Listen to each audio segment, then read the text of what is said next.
Krew Season Podcast. We are back again. This is episode 86.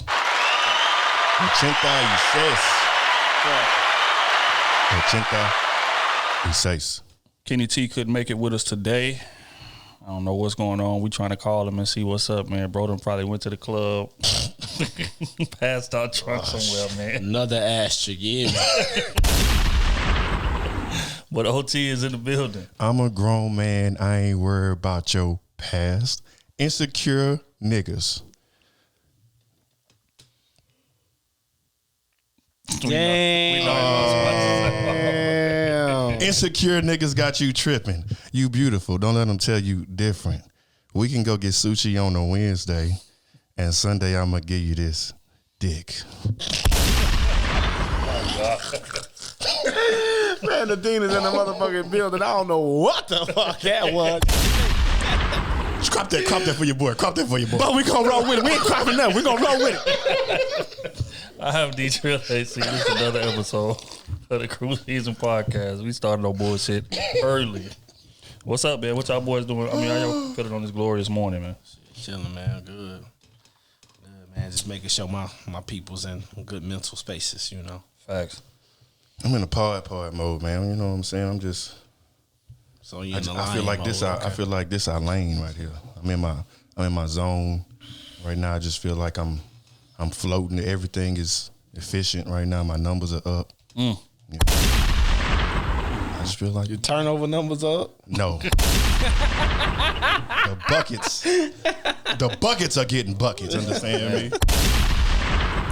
Hold on. Let me do sound check real quick. See which mic is what. Go ahead, talk. Yeah, man. Oh, cut me. There we go. Yo. There we go. Go ahead, Tom. Nope. Nah. Good. We good. All right. Yeah. There we go. We good. All right, my bad. I had to get the mic check.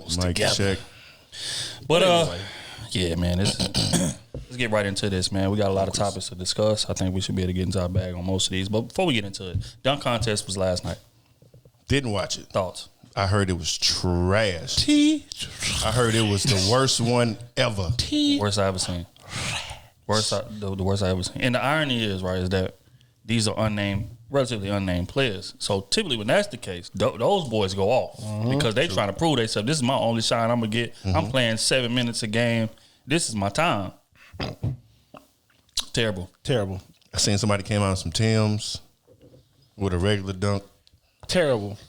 Jalen Green taking 15 attempts like Birdman back in 08. It's just a lot, man. ASH. Like it was rare that we seen like a dude come up and just do something crazy on the first dunk. I don't think that happened one time last night to where a dude come up, first dunk, first attempt, boom, we here. It wasn't a dunk that made everybody be like, ooh, not one in the whole 2 rounds. Rash. I'm just like, wow, man, it's just going downhill, man. It's terrible. And if y'all seen that Shaq meme with him in the audience, oh yeah, he was disappointed, disgusting. That nigga was disappointed. But I mean, I say that to say, man, we got to get the real jumpers back in this thing again, man. I know. What's crazy is the real jumpers is the real hoopers now. I know, yeah. Zach LaVine turned into a 20 and 5. I say, hey, man, I'm cool. You know what I'm saying? I'm a star now, man. Straight up. But yeah, I mean, I was telling my wife last night, it's just gonna be hard to top that Adam Levine and Aaron Gordon. Yeah, Aaron Gordon. I mean Zach LaVine. I said Adam Levine. Zach LaVine and Aaron Gordon dunk contest. That was the greatest dunk contest I ever seen in my life. Zach was bringing him behind his back. I was like, damn, is he ever gonna come down? Yeah, that thing that was crazy. But so that was my thoughts, man. I just want to touch on that. And the rest of them yesterday was like, did y'all even take off the floor? It was terrible, man. Like I'm talking about 8, 9, 10 attempts. Like they need to change that because they talking about like a attempt don't count if you didn't make an active dunk toward the goal. So if I go up and throw it off or something and I lose the ball in the air, that don't count. Right. I feel like that doesn't count. That mess up your momentum a little bit too. Right. Because now you get off my feet. You messing things up for everybody. Yeah. Because we anticipating and your ass fumbling the ball is like, I'm uninterested now. Exactly. Even if you get a live dunk, it's like, ooh, okay, but it wouldn't. Right. It wouldn't have been as effective as you did it right the first time. Exactly. So Yeah, man. The NBA gotta get that thing fixed. And I heard KAT, he won the 3-point contest. I wasn't expecting that. Yeah, me neither. And who was he competing against? It was in the Nobody. That's what I was looking at. McCollum was in there? I thought. No, I'm lying. I'm making shit up. I don't know. But yeah, I mean, you know what was disgusting to me when I got the Bleacher Report notification? They talking about, is he the greatest shooting big man? Wait a minute. Wait a minute. Niggas acting like Dirk ain't win the like. Come on, man. Stop. Bird. Stop. I mean, Dirk was. Nah. I ain't gonna do that. Man. We're not doing that. Oh my God. But while we here, man, let's stay right here in sports. Matt Stafford, Richard Sherman came out and said some interesting things. I'm just gonna read it. I want to get y'all response. Richard Sherman basically saying like Matthew Stafford is not a Hall of Famer. They was asking like what his chances is now that he got a ring.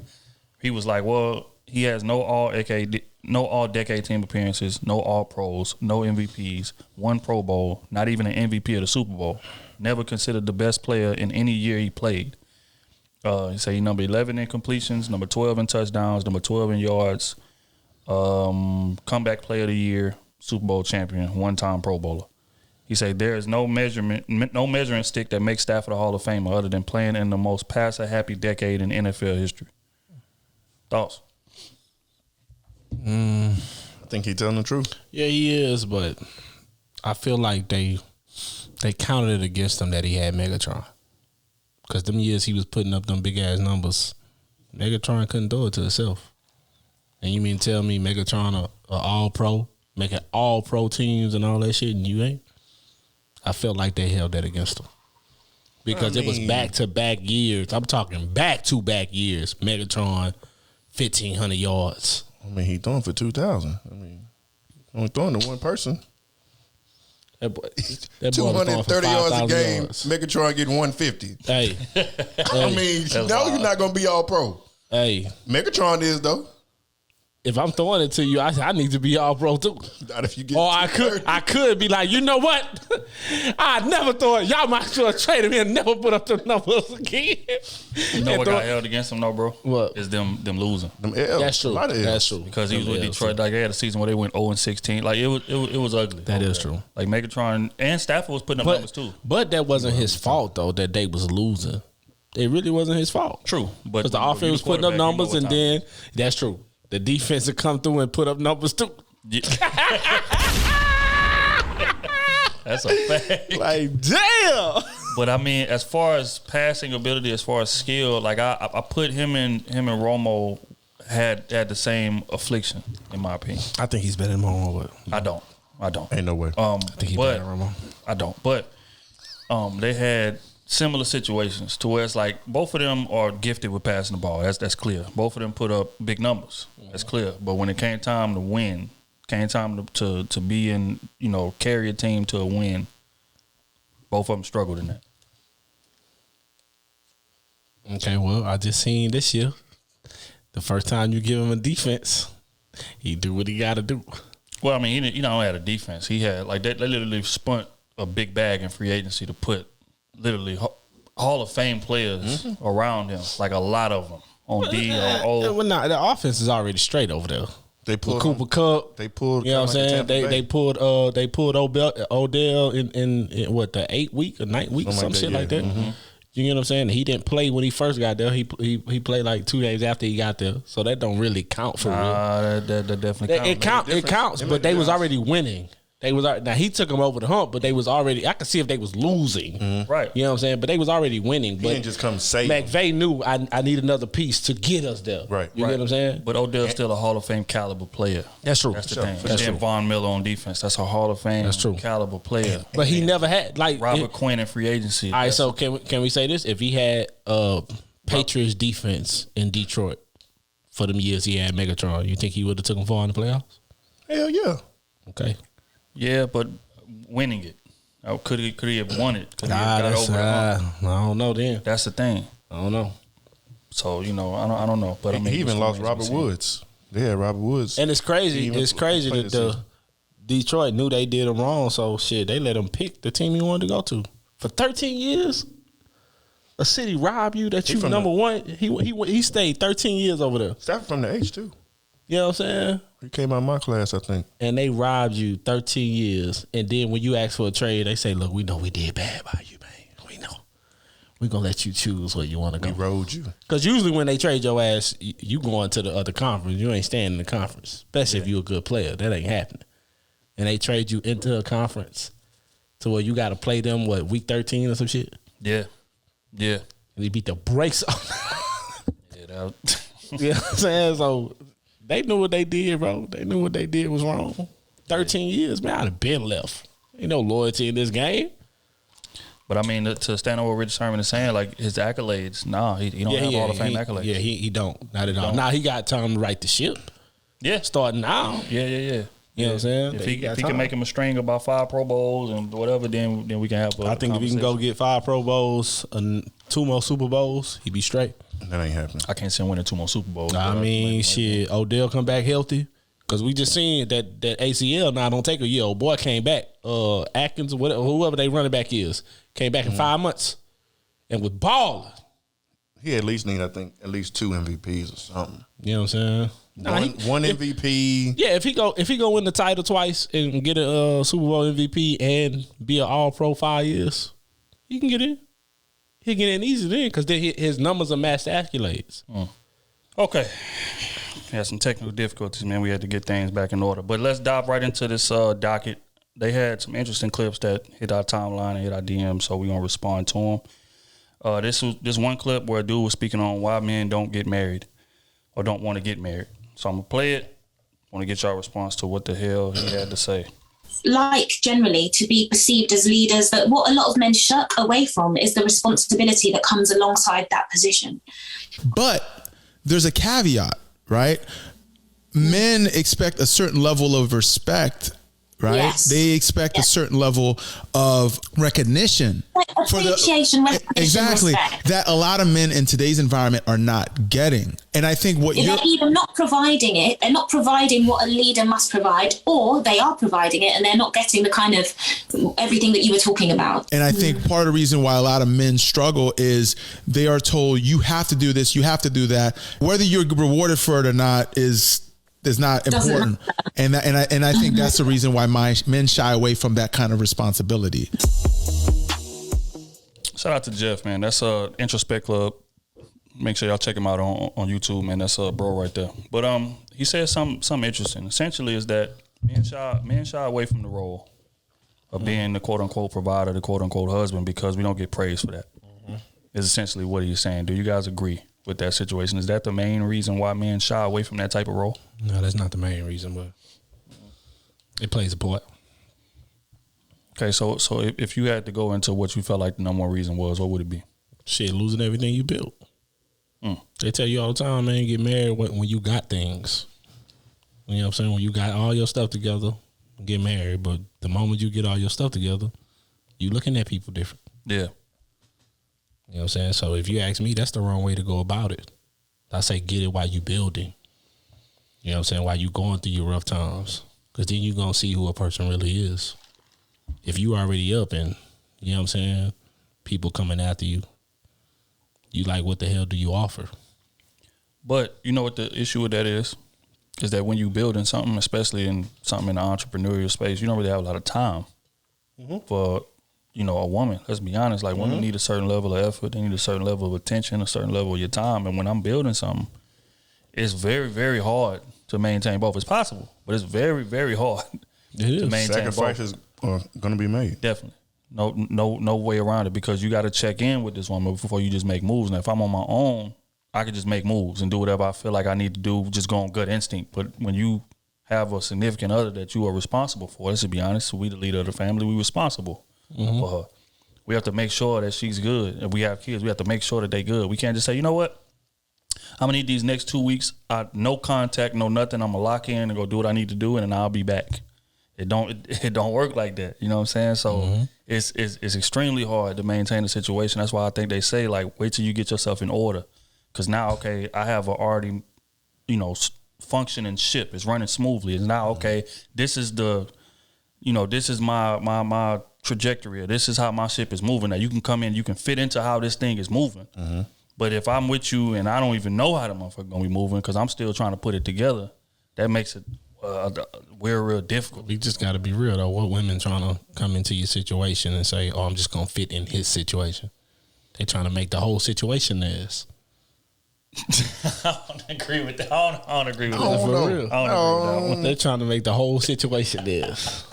Some women do, but I don't if they see you capable, they gonna try to just fit in. Right. Now, once they fit in, then they're gonna try to move some things around and try to adjust once they in there. But once they on your ship though, I think for the most part they own. See, but that's the problem. A man of that caliber, bro. You know what I'm saying? Like I ain't gonna say the conversation we was having. Yeah. But that falls into that. Yeah. Because in the back of your mind, you like, damn, all this. You know what I'm saying? I don't know. You just gotta always have those talks and checkups. Basically that's what I've learned. Like when they on your ship. Then they want to touch all these buttons in the ship. Don't touch that. Mm-hmm. You know what I'm saying? You got to, we can't touch that. This is the dial. This is the, you know what I'm saying? Like B said, the trajectory. This longitude, latitude. She start playing on your love strings. And you say, okay, you can press the button. Right. Knowing it's going down there blow the whole ship up. That's why you can't listen to it all the time. Right, but that's the distraction. Yeah. I think, men get caught up because men want to please our women.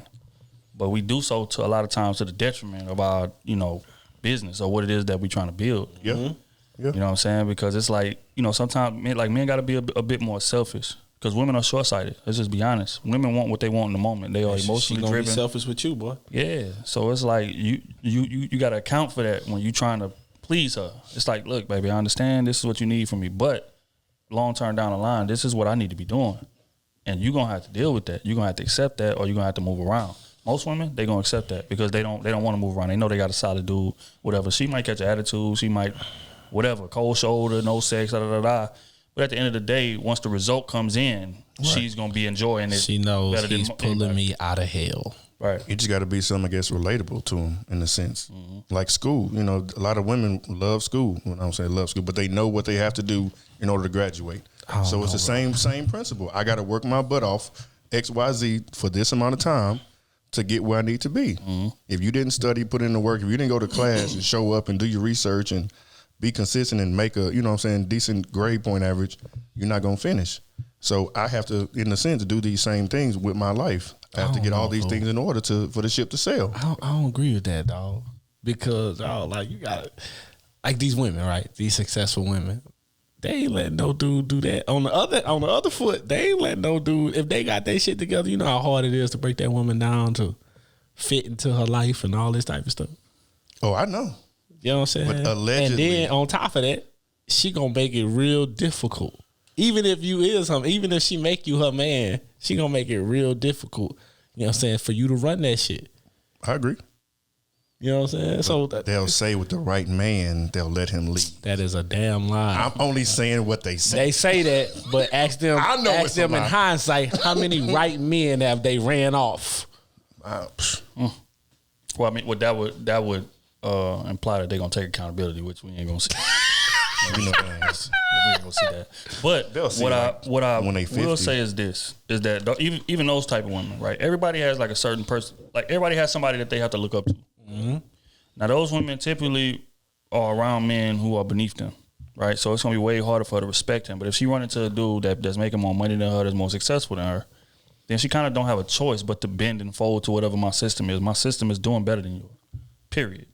You know what I'm saying? A lot of women that think with that type of mindset, that quote unquote masculine energy, like Kevin Sam, you say, they are, I don't want to say wired like us, but they kind of adapt some of our traits to get there, right? Yeah, but in the process of that, adapting our traits, even men, we respect somebody that's more successful. You'll submit to them more so. Like if we in a room full of dudes or whatever, and say, we in San Antonio or somewhere, at a business venture, a networking event, whatever. It's a dude in there that's a billionaire. Mm-hmm. We ain't no billionaire. So when he talking, you gonna notice the room get a little more quiet. Yep. Mm-hmm. Everybody listening. Everybody trying to take some game. Why? It's because we respect him. He has a proven track record in what he's saying, compared to somebody that's making less than us. If they trying to talk, we're gonna be like, yeah, all right, whatever.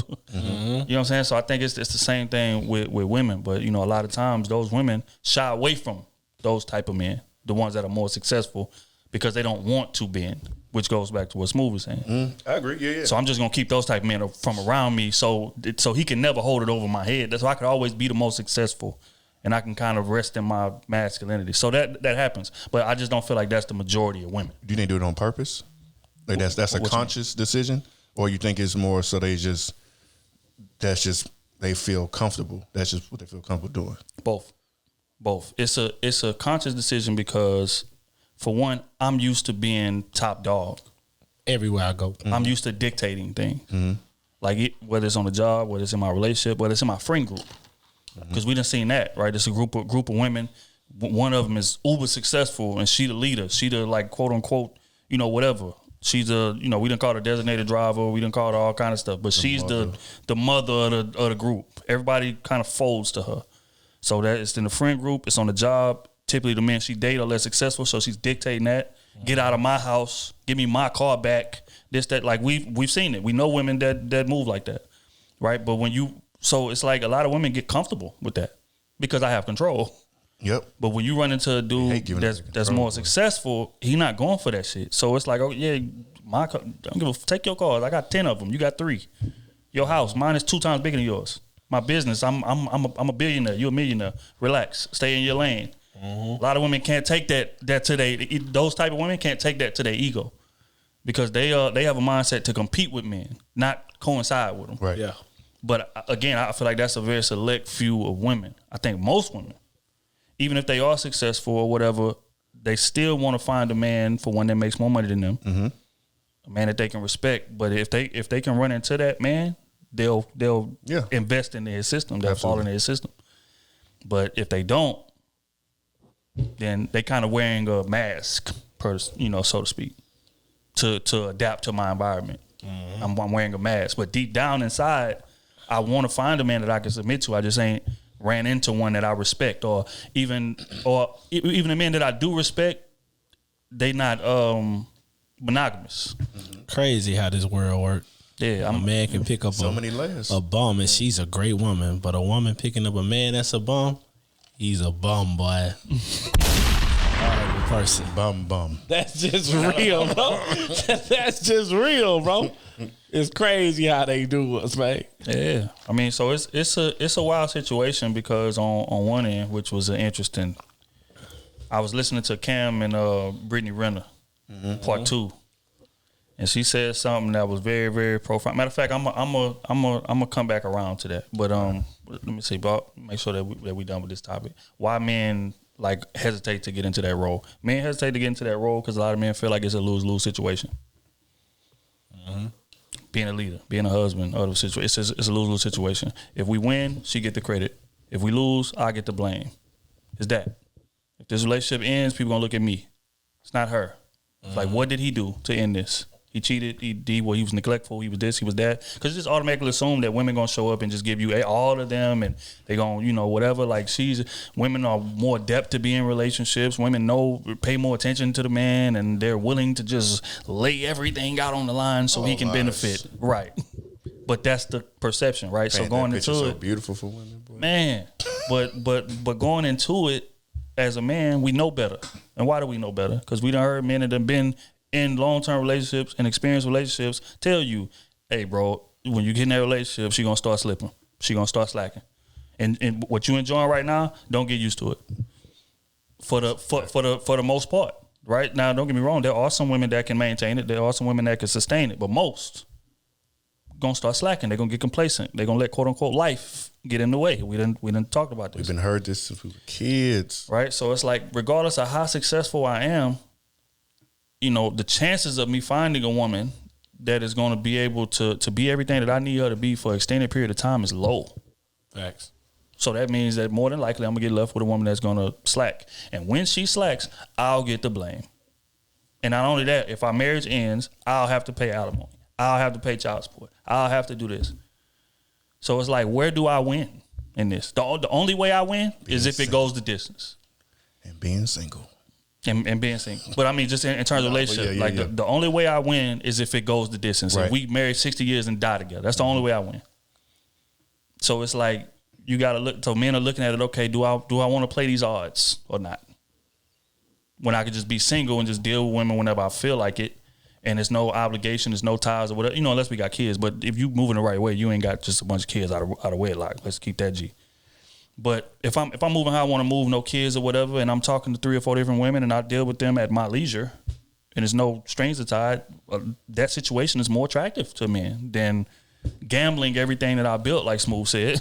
That's just real, fool. And not only gambling everything I built, but gambling in a situation that was losing odds. It's not smart, man. If you ask me, it's not smart for a successful man. I'm talking of a man that didn't build something of $250,000 for himself a year. Mm-hmm.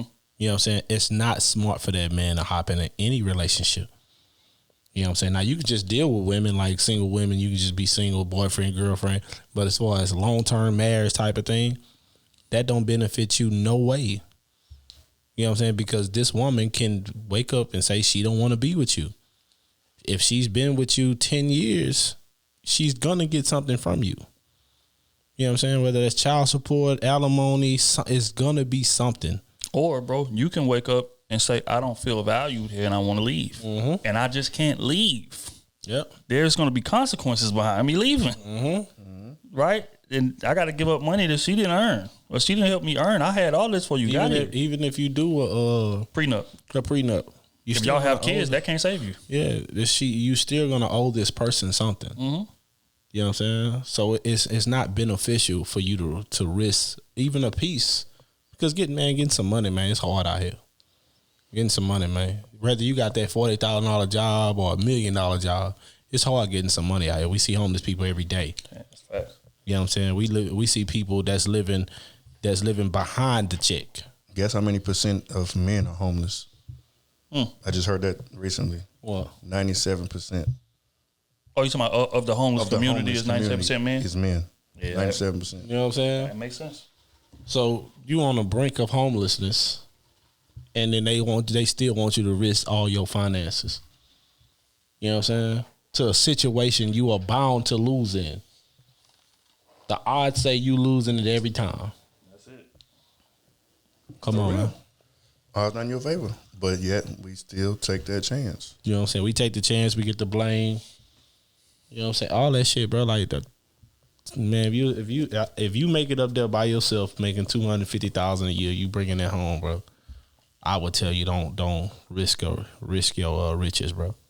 Well, I would say date you a woman that's on your level financially. And I know that sounds shallow or whatever the case may be, and that's not ideal.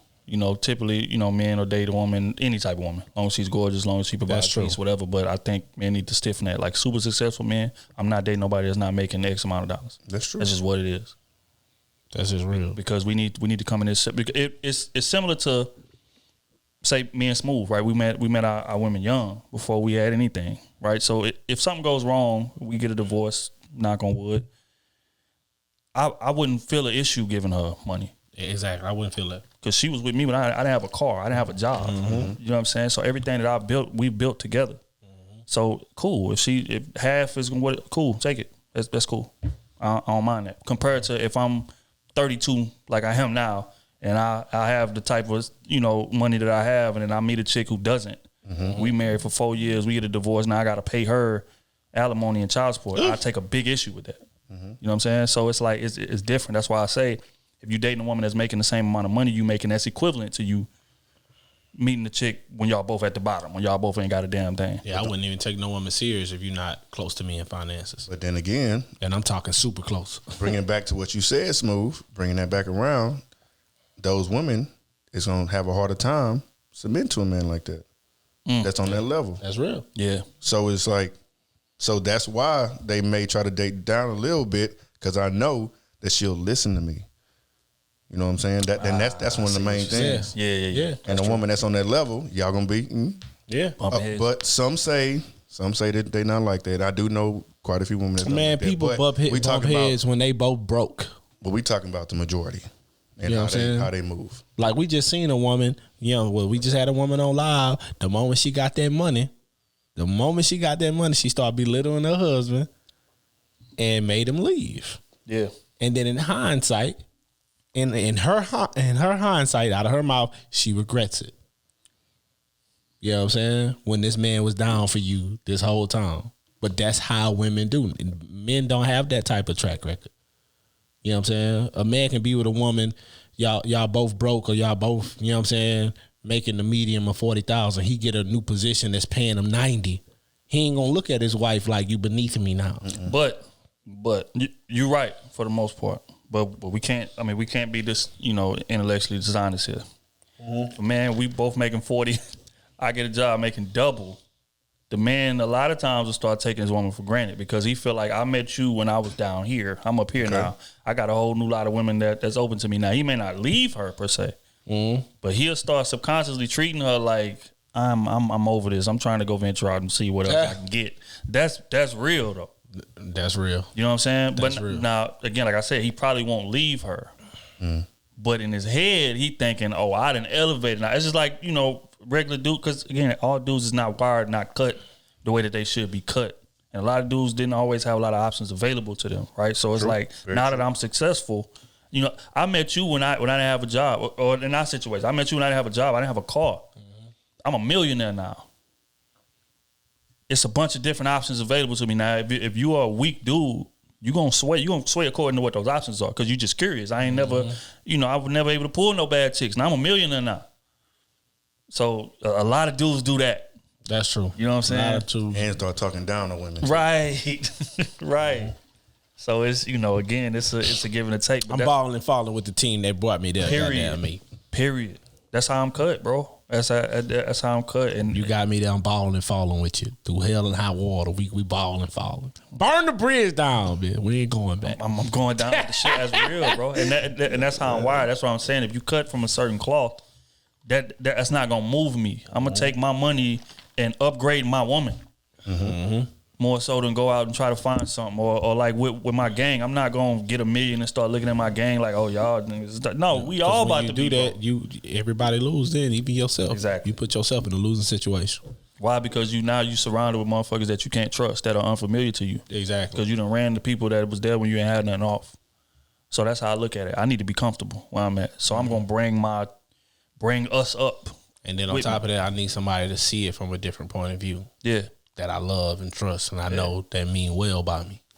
Yeah. What was the original question again?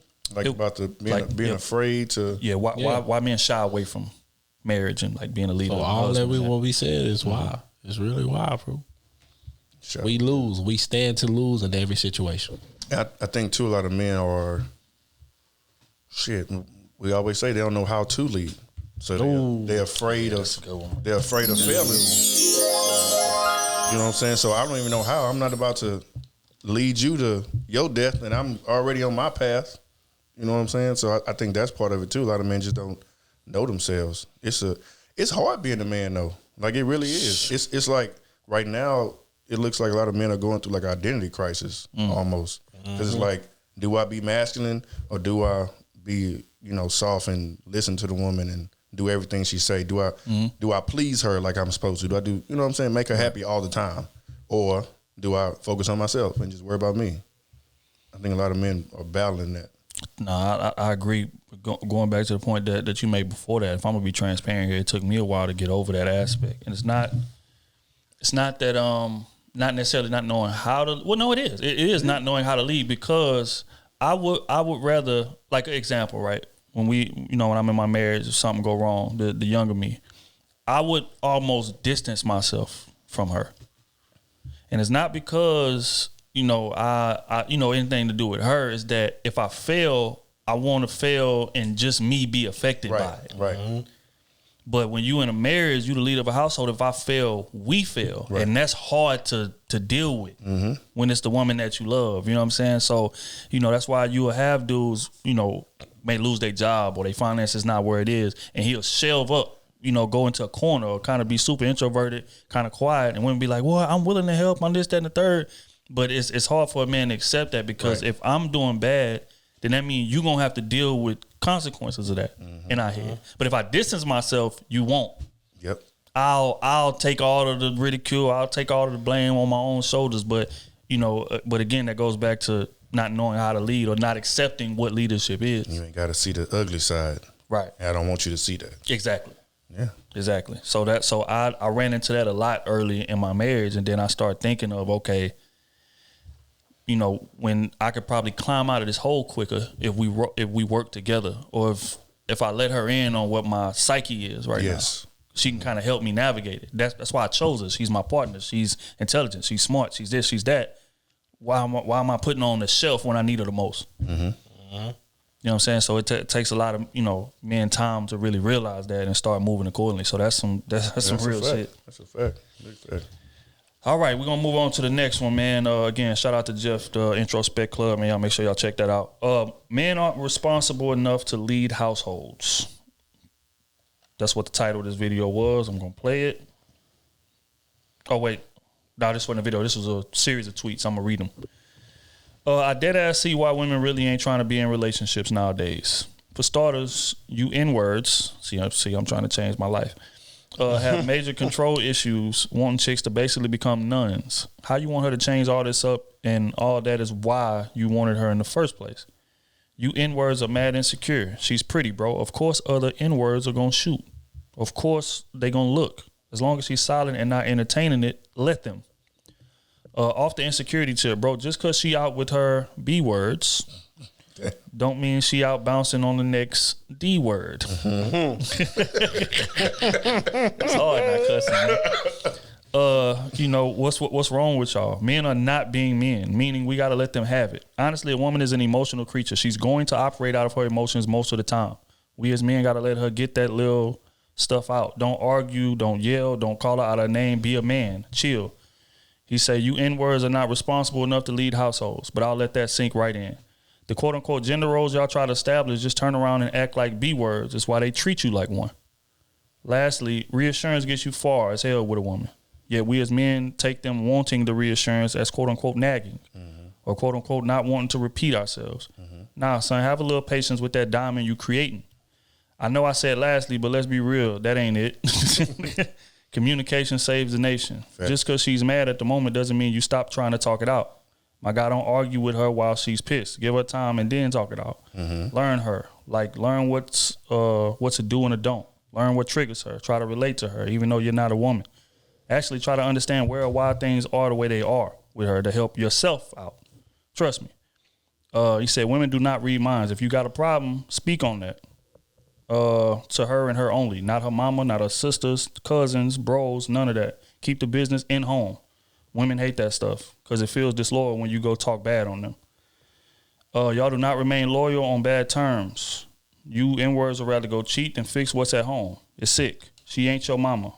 Get up and do it your goddamn self. Then you really get an attitude because she might not feel like it after a long day of work. Maybe having to deal with y'all kids, possibly having to cook, clean, etc. That ain't your slave. That's your partner.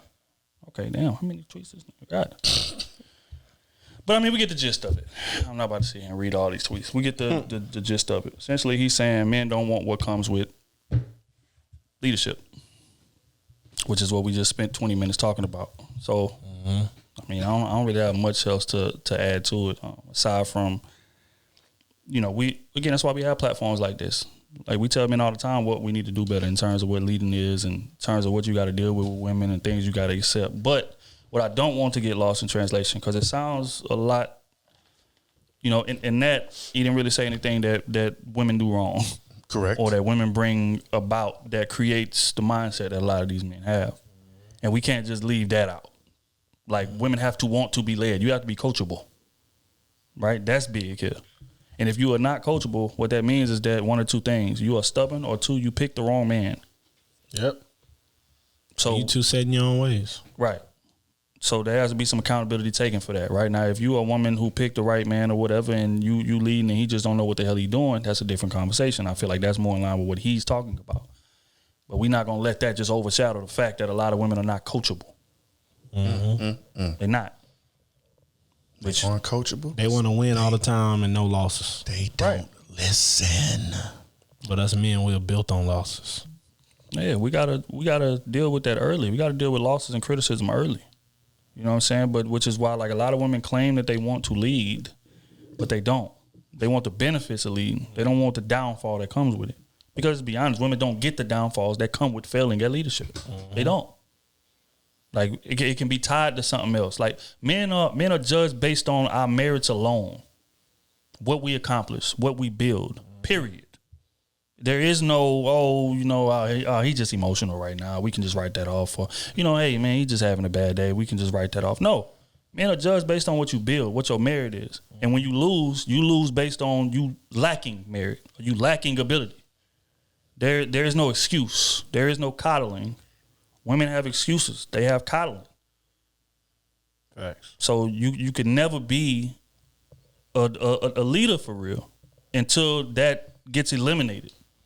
And with women, it's not going to be eliminated. They're going to always have that to fall back on. If she could, if she's a manager, if she's a supervisor, or a high executive person, whatever the case may be, she go in there, do a presentation that goes terribly, she starts crying. The room's going to feel sorry for her.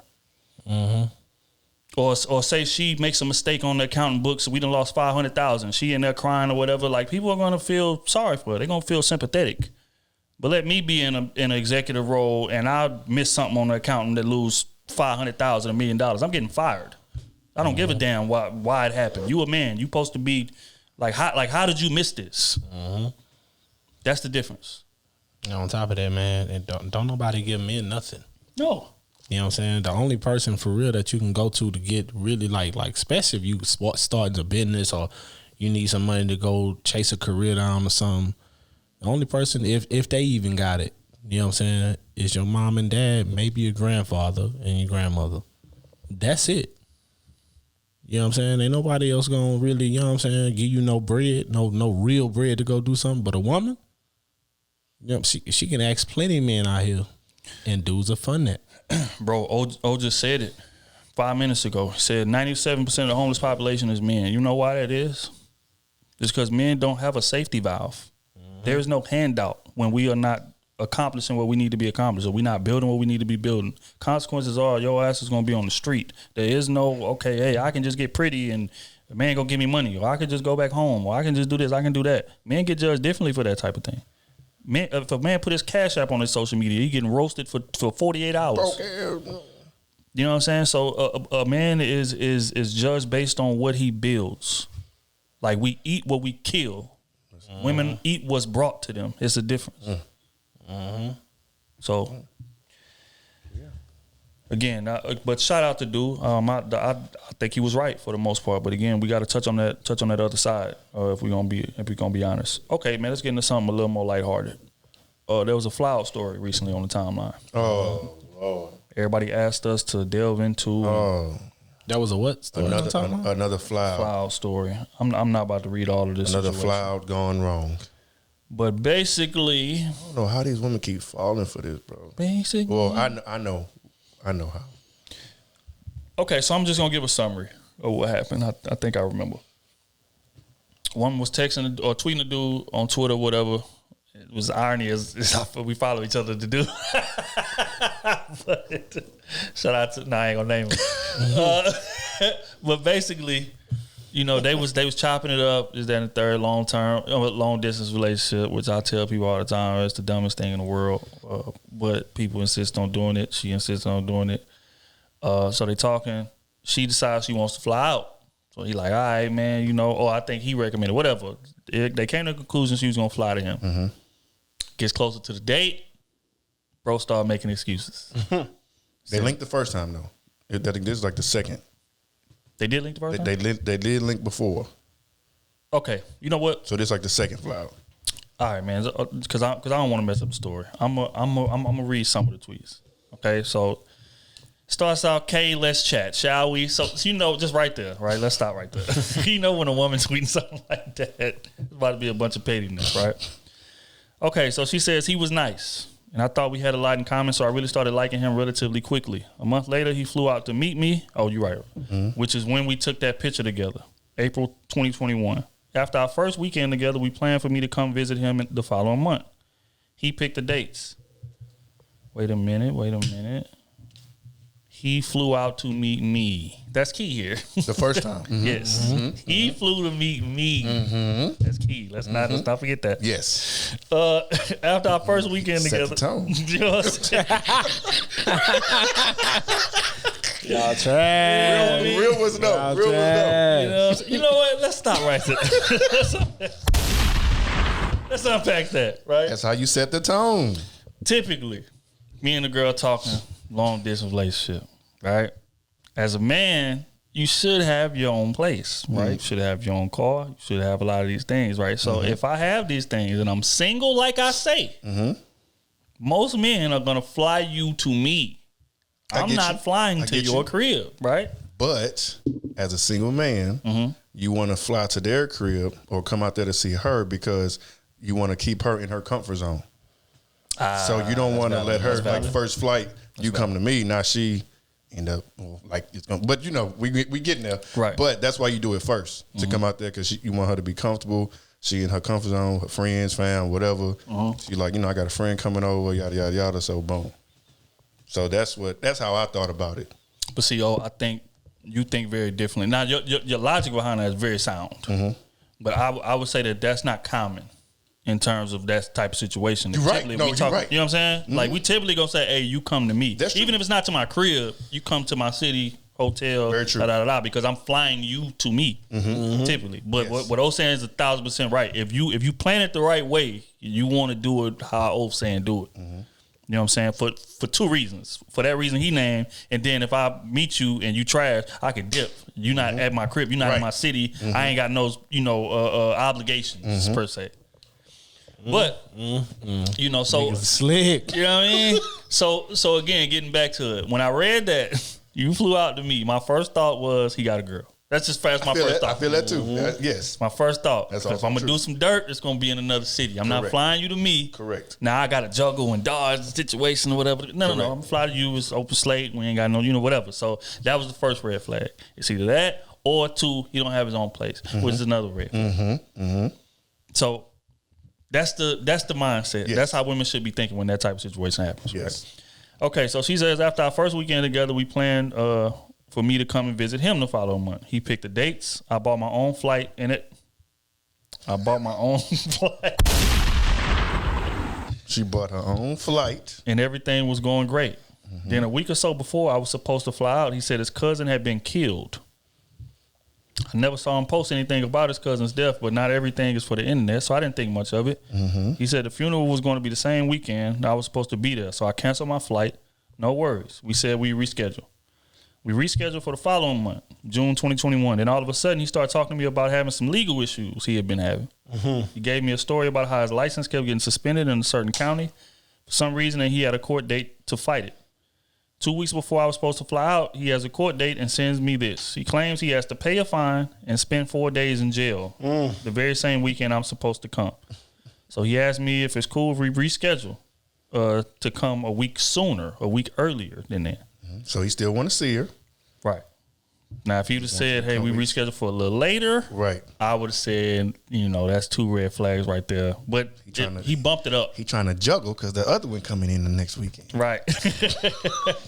So she says, now I thought this was fishy as hell, but I figured I would get to the bottom of everything in person when I got there. He said he would reimburse me for all the money I spent changing flights.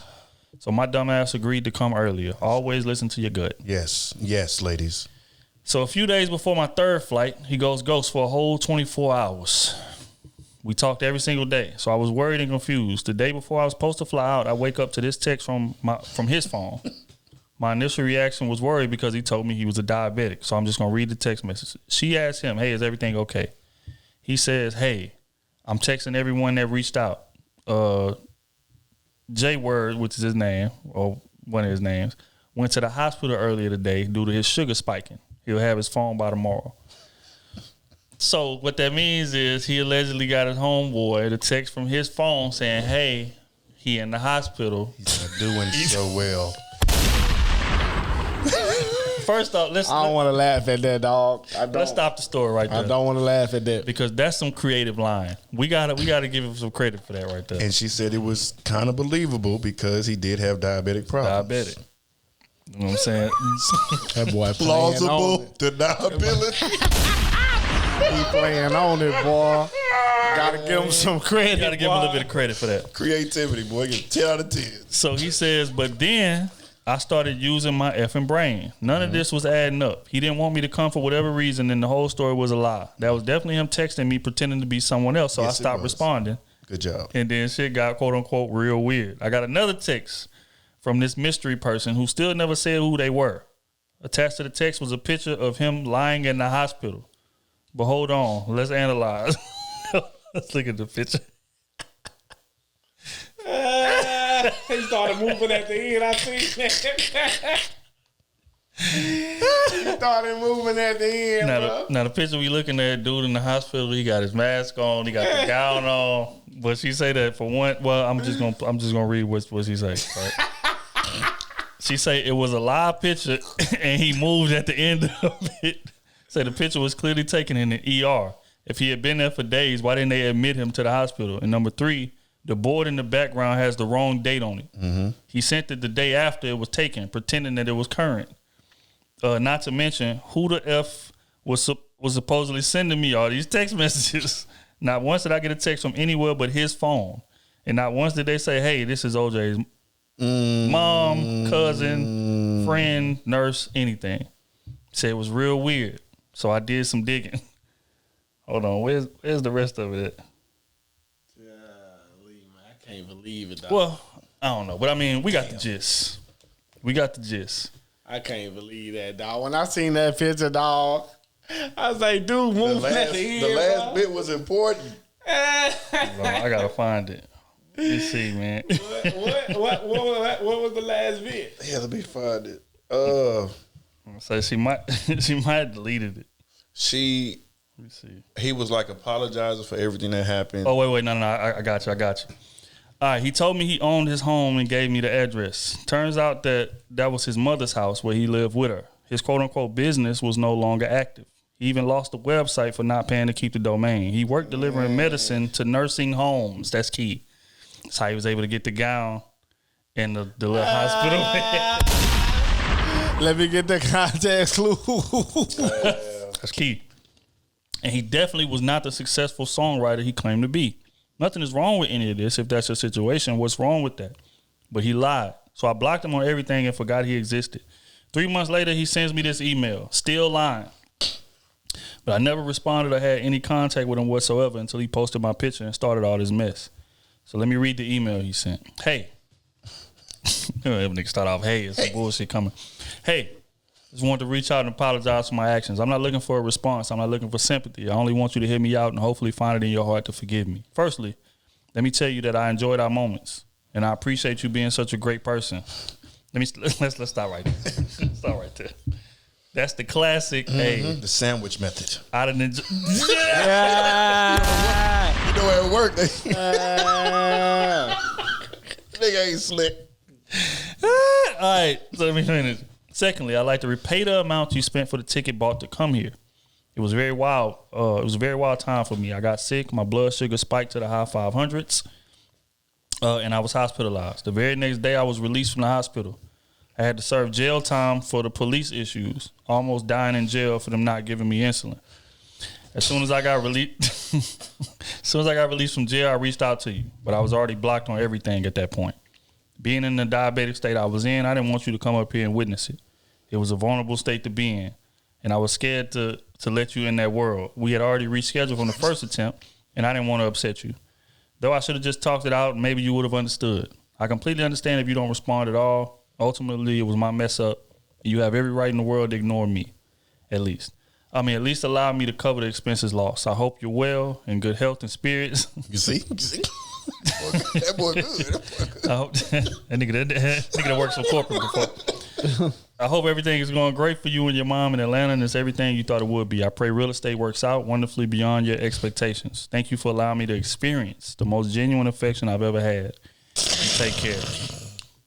So she says, moral of the story, leave people the F alone and don't ever think you can play with me. The end. Anyways, believe what you want. None of this would have happened if he wasn't trying to be funny on Twitter. I couldn't care less what he say. I just don't like being disrespected. Also, to those asking about my job and worried about me getting in trouble, I don't work there anymore. I was authorized to do the research. So that's the part that got left out.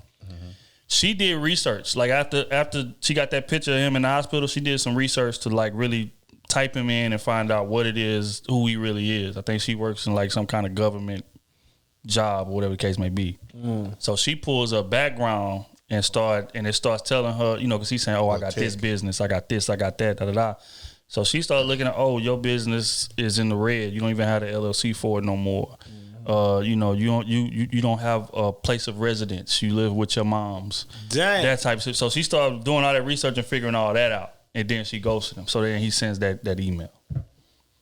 So. Yeah. And then allegedly, well, some other women came out on the timeline too and was saying he did the same thing to them. Yeah. Which I'm trying to figure out what the scheme is. The like, Twitter Swindler. That's the title. That's the title. I was gonna say that nigga, boy, they had so many names. They had like diabetic something. Like they was going in on them, bro. Diabetic swindler. They was going in. The Twitter Swindler is hilarious. But yeah. So I mean, I say all that to say, man. More to that story is stay away from long distance relationships. stay away from them niggas, man. Women got to be careful, man. Women just be ready to love, and they get any type of attention. The smallest attention, somebody a little attractive to you, and you want to take that chance. Like, y'all need to definitely vet more. Use your brain. The first time that you don't think it's right, you right. Facts. More times than not. It ain't right. Yeah, that's real. And y'all just keep going and come on, let me just play along. No. Just like she said 2 tweets in, yeah, my instincts told me not to, but I just went ahead anyway. I know I was stupid, but if I know I was stupid, let's stop right there. Let's stop right there. That means that your spidey senses kicked in and said, this is not what it's supposed to be.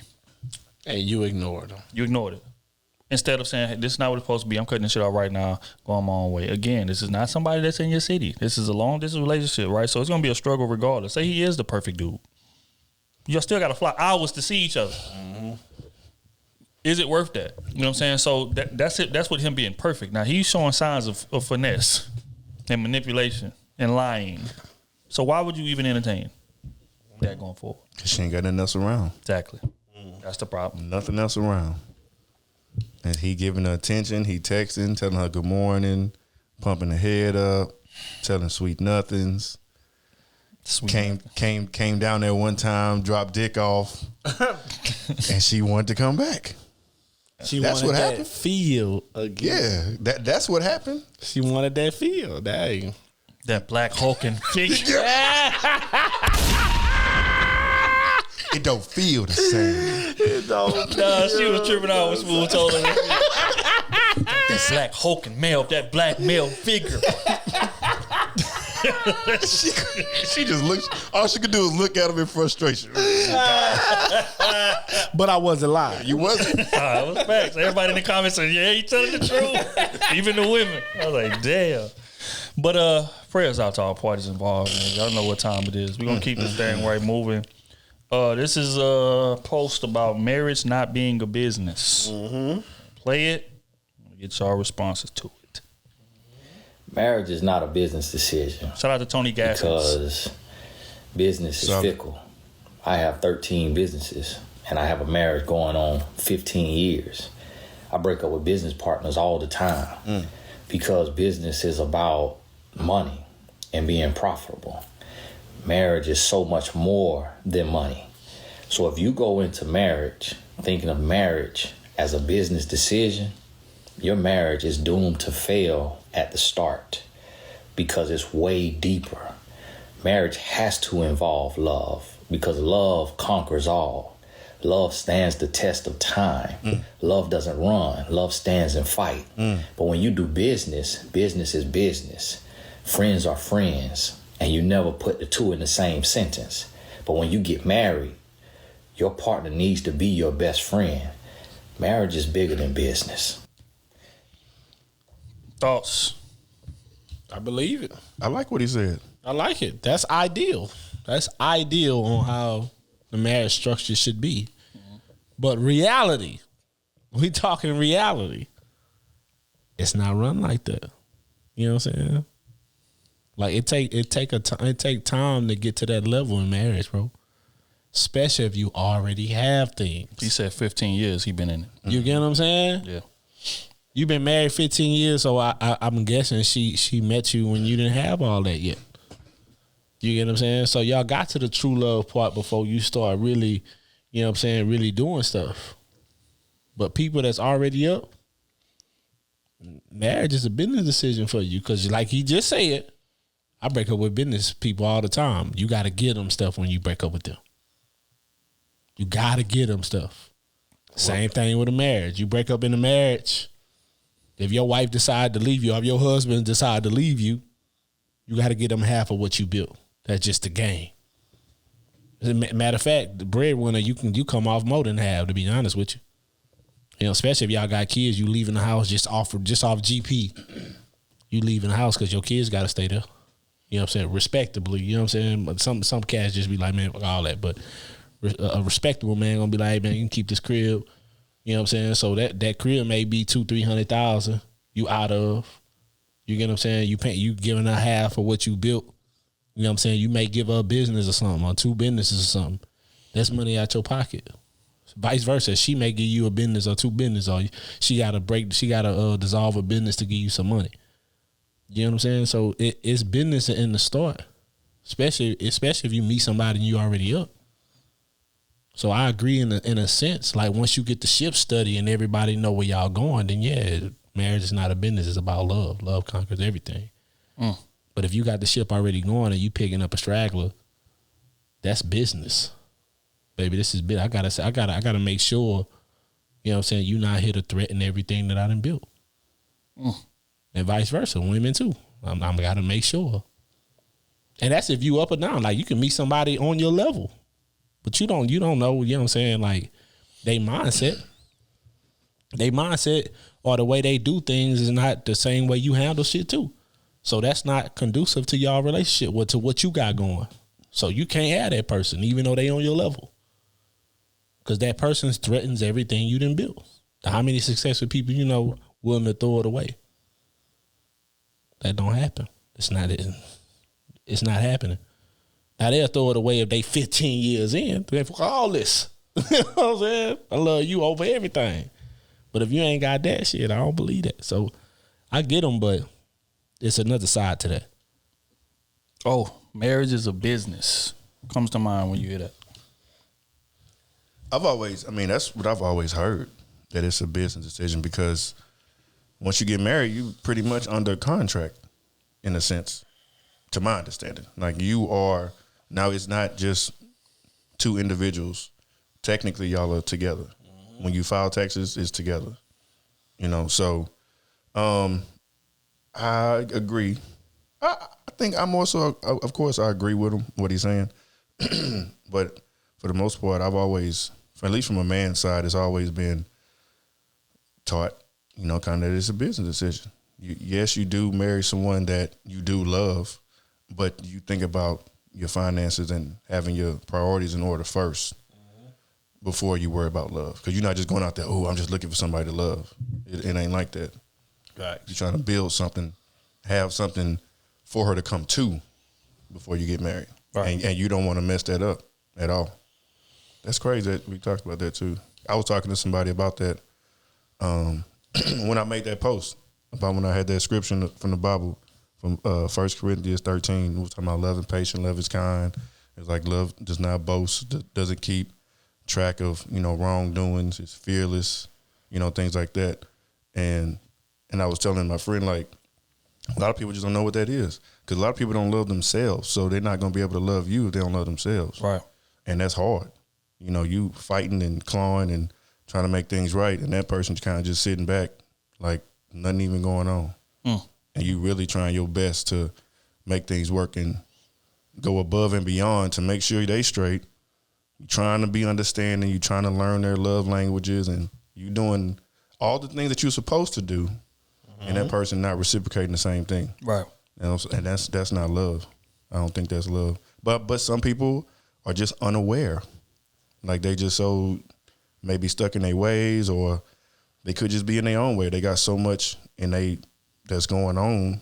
Maybe they can't express themselves. I don't know. I don't know what the issue is with some of those. But when someone is really trying to learn you, someone is really trying to keep you happy, doing everything to keep you happy, you got to show something back, man. Because that's selfless. That person care about you. That person, like somebody that cares about your well-being, you gotta respect them. Right. Just to some form. I'm saying you have to, but it's just the right thing to do. Like I feel like that should be second nature. If somebody you come over to somebody's house and they just being a good guest to you, hey, you want a drink? You want something to eat? Yada, yada. I'm not about to come in your house and start stepping on your furniture and shit. Mm-hmm. You know what I'm saying? I'm going to treat you with respect. I'm going to put my cup in the trash. Like, it's small things that people don't do in relationships that they got to get better at. Yeah. I would say, you know what? I've been thinking about this for a long time. Mm-hmm. I think marriage is religion. Marriage is believing despite all odds, despite all tribulations, despite everything that goes against the logic, the ideological foundation of what marriage is. Despite all of that, investing and believing and stand there and fighting anyway. That's what it is. And I would equate it to religion in the real world, right? Despite everything we deal with in the real world, a lot of people conniving, a lot of people going for what convenience, is or whatever, and whatever the case may be, all of that's going on around us. Everything bad that's going on around us. But I believe in God. I believe in a high power. I believe in the word. Despite all of this, I think marriage is very similar to that. Again, everything, especially as a man, tells you, as far as from biological perspective, we say it all the time. Men are not wired to be with one person. Men are wired to sow our oats and, reproduce with, as much as possibly can, like from a biological perspective.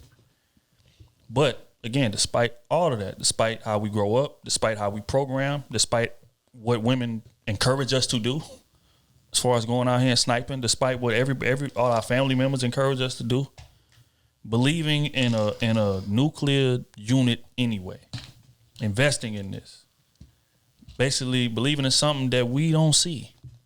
Relationships have a losing, we say all the time, that they end at a 50% or higher clip. That's not good odds. That's failing if you are in school. But despite all of that, I love you enough to roll the dice anyway. Yep. Knowing the outcome isn't in my favor. Knowing the odds are against me. Marriage is religion.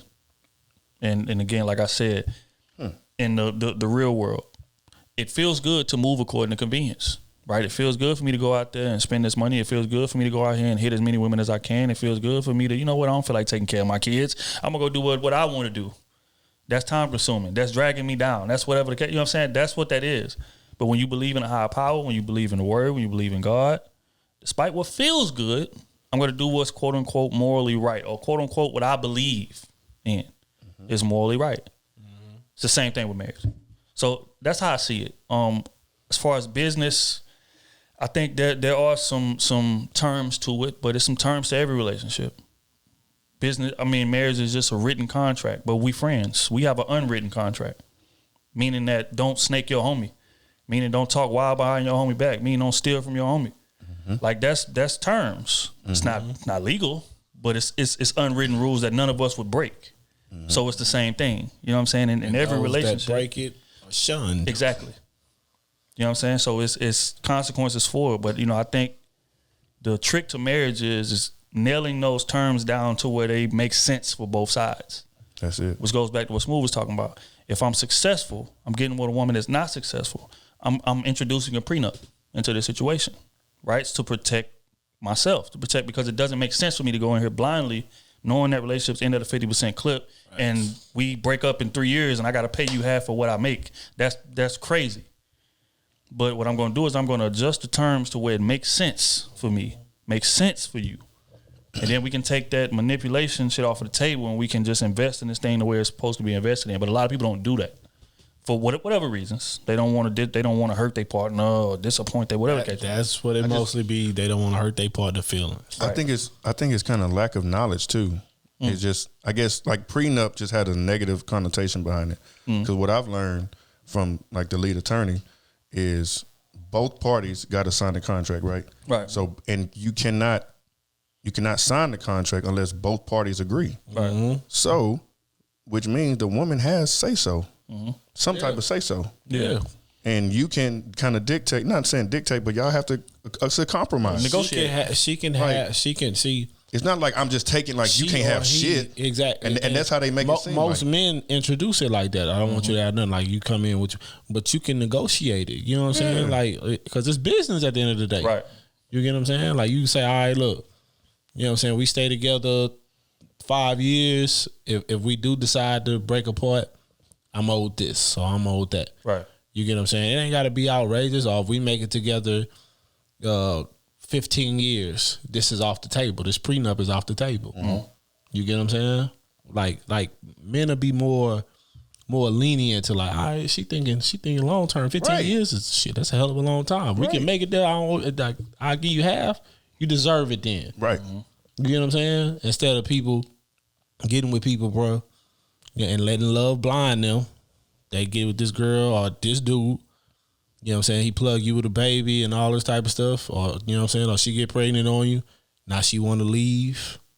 You get what I'm saying? And you owe her child support for the rest of your life. Let's just face it, most men that's getting to that type of bag, most men that's getting 100 racks, let's just say 100 racks, they in their 40s. True. Very true. You get what I'm saying? So just imagine you paying child support for 18 years while you in your 40s. That takes you through the rest of your life. So you owe this woman for the rest of your life. That's why I would feel much better paying child support after a divorce versus paying child support from somebody that I wasn't even ever with. Oh, for sure. That's true. Sure. I don't know why niggas put themselves in situations like that, dog. But again, it goes to they move based on what feels good instead of moving logically. Yep. Instead of calculating your steps, but you know what's wild is a lot of them don't really have nothing to lose. That's why they don't calculate their steps that way. That's true. You know what I'm saying? But when you successful, you get into a bag. Like I'm not just gonna move recklessly. Like even with just growing up in general, right? It was a certain way. Using us for example, right? It was a certain way that we could move in the city 5 years ago that we can't move now. We gotta be cautious. We gotta be watching shit. Why? Because our notoriety is rising. Like we getting recognized a lot of places. So I can't just be out here stumbling drunk and everything like we used to be at Fox Hollow and all kind of, you know what I'm saying? Different things like that. Now I got to be a little more cognizant of what I'm doing. I got to count my steps a little more. But it's the same thing, you know, when, you know, you get into that bag compared to when you young and you broke. I'm just doing what I feel like doing. Nobody know me. Nobody care. You know, it ain't no consequences for what I'm doing. Or if it is, the consequences are going to solely be on me. But if I'm getting to a bag, men gonna move a little more careful. That's what, I'm glad you said that too, because I was having that conversation. We were talking about that at the barbershop the other day. Just men needing more and like you were saying, like not having anything to lose. That's why so many men get in trouble, right? And they're going to jail and just doing stupid shit because they don't have nothing to lose. Right? Men that got something to lose, not doing no stupid shit. They not trying to hold nobody up for no robbery or. Now they may some of them, these athletes try to sell more drugs and shit. Think they Chapo. Yeah. But like men that got something to lose, they know better. They trying to have a plan. They trying to grow that wealth and do everything it takes. So we got to find ways to just keep us busy, keep us busy and focused and headed in the right direction versus doing other things when you have some free time. Yeah, they say idle minds the devil's playground. That's real, man. That's real. We're gonna get into quick hits, man.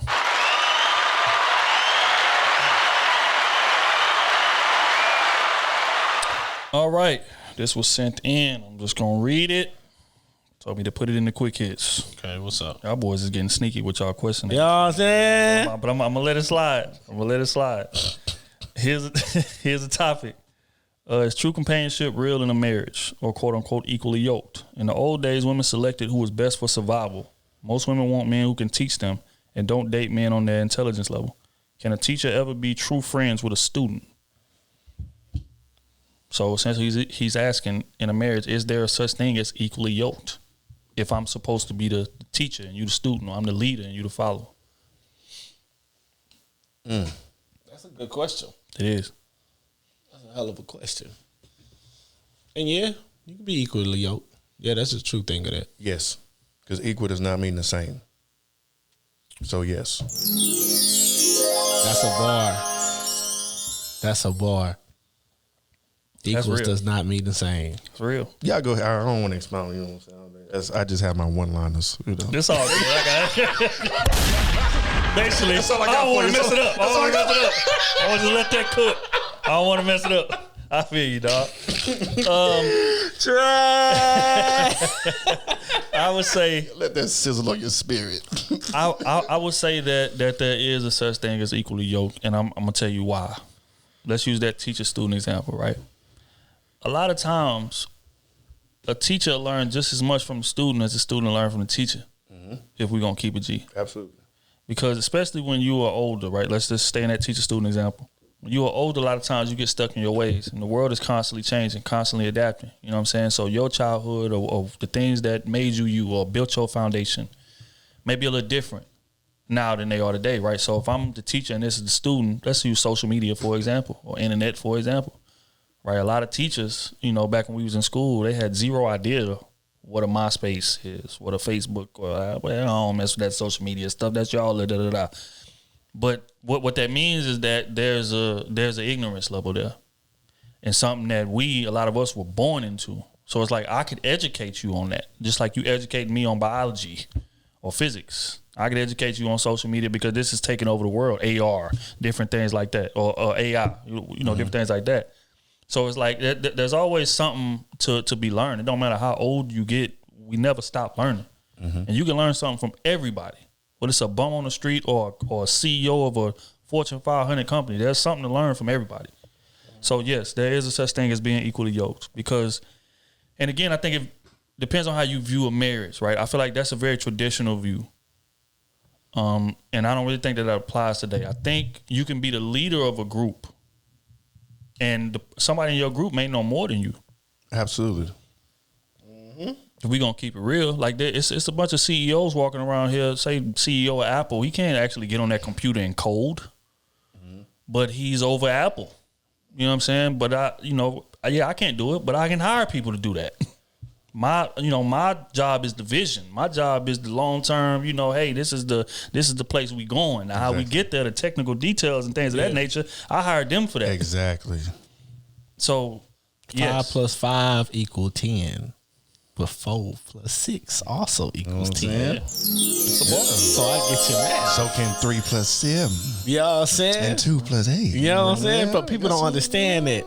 People don't understand that, man. So many different ways. As long as it comes back to being equal. That's it. That's it. As long as it equal the right things, yeah, y'all can be equally yoked. Hell yeah. And I kind of think of that like Draymond Green, perfect example. He the heart of the team. You know that's the leader. Right. But Steph scoring the points, Clay scoring the points, right. Wiggy scoring the points, and Dre kind of not saying sitting back, but he play his role, facilitate things, and when he's out, it's noticed. Yeah, it's noticed big time, heavily. So yeah, absolutely, man, absolutely. Yeah, but that's a hell of a question. I like it. I like the way you structured it. I agree. All right, let's dive into the advice column, man.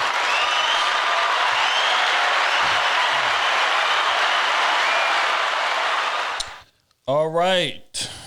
Y'all getting a little long-winded with some of these questions. We're going to put a little cap on here. They getting their bread worth. Straight up. Hold on. Let me make sure that I ain't missed nobody. I know we had to skip a lot of them last time because y'all was sending novels in. All right. Make sure they're not anonymous. We can do a couple. Damn, first question anonymous. That's we can do crazy. a couple on the for Patreon. Do one or two. I like to stay anonymous. Who that is? Let me say her name. All right. She says, I'm not sure if you guys remember me, but I was the girl who started dating my son's father's friend who was a barber. What? I gotta relax. You don't remember that? Yeah, I remember. Oh, did you not remember that? She was dating her son's friend. That's right. Yeah. What's up, bro? Yeah, her baby daddy homeboy. Damn. It's her. Yeah. But at the time when I asked you guys about the prospects of us actually being a successful relationship, my son's father did not know me and his barber friend were dating. He knows now. He did not speak to me directly for a year and a half. This thing over here cutting. He cutting her and cutting something else when he leaves. Got coochie lips. Damn. Coochie juice on his lips while you cut this. So You straight, homie? You straight till I be over there. You know what I'm saying? Crazy. You need some money for some candy. Oh my God. That's crazy. Dang. She said he eventually came around, but never mentions my relationship with his barber friend. Hell no. Life goes on. The barber and I are, in my opinion, meant to be. Okay. We express our love for each other, are always together, and have solidified our relationship. Not married, but we are a whole vibe, connected sexually, mentally, emotionally, like neither of us have ever experienced. Wow. For this entire time, my boyfriend has worked at a different barbershop. Okay, Damn, he was a barber too. He was a barber too. No. A new man has worked for a different barbershop. Okay. I guess he left that barbershop. Yeah. He was at. And they never had to cross paths. But now he and my son's father's barber have gone into business together and are now in the same barbershop. Oh, wow. So now when my son or baby daddy needs a haircut, my son's father will have to see him, and I'm a little nervous. My son's father's pride will not let him say he cares, but in the way he treats me, I know it's a problem. My boyfriend is unbothered, but I'm nervous. Neither of them is being honest. It has been the elephant in the room. Because of this, we have tried to go our separate ways, but we can never. There is a real love here. Moving forward, is there a way I can squash this? I think my son's father should be happy I'm with a very good and quality man, but if I mention it, he says it's not his business. But then his treatment of me is erratic and cold and sometimes explosive. And our son sees that and it's heartbreaking. He can't be explosive now. Background on why me and my baby daddy ended. He has a whole family of his own. Constantly cheated on me, breadcrumbed me, had a baby while we were still seeing each other. Trauma and drama the whole time. He barely helps support our son to this day. Just a casual haircut. There are all kind of issues. Very toxic and manipulative. I finally left after 12 years. We were together 2 years before I got pregnant. Damn. I met my now boyfriend after we ended.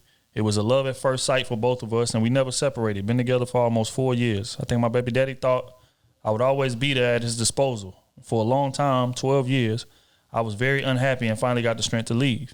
He would have never changed. He would have never met my needs. I only tried because we had a child. I'm sure who I moved on to is a problem as well, but it wasn't on purpose. It literally just happened like that. What am I supposed to do? Leave? For what? Be single? I'm positive I would never find another love like this. Oh my God.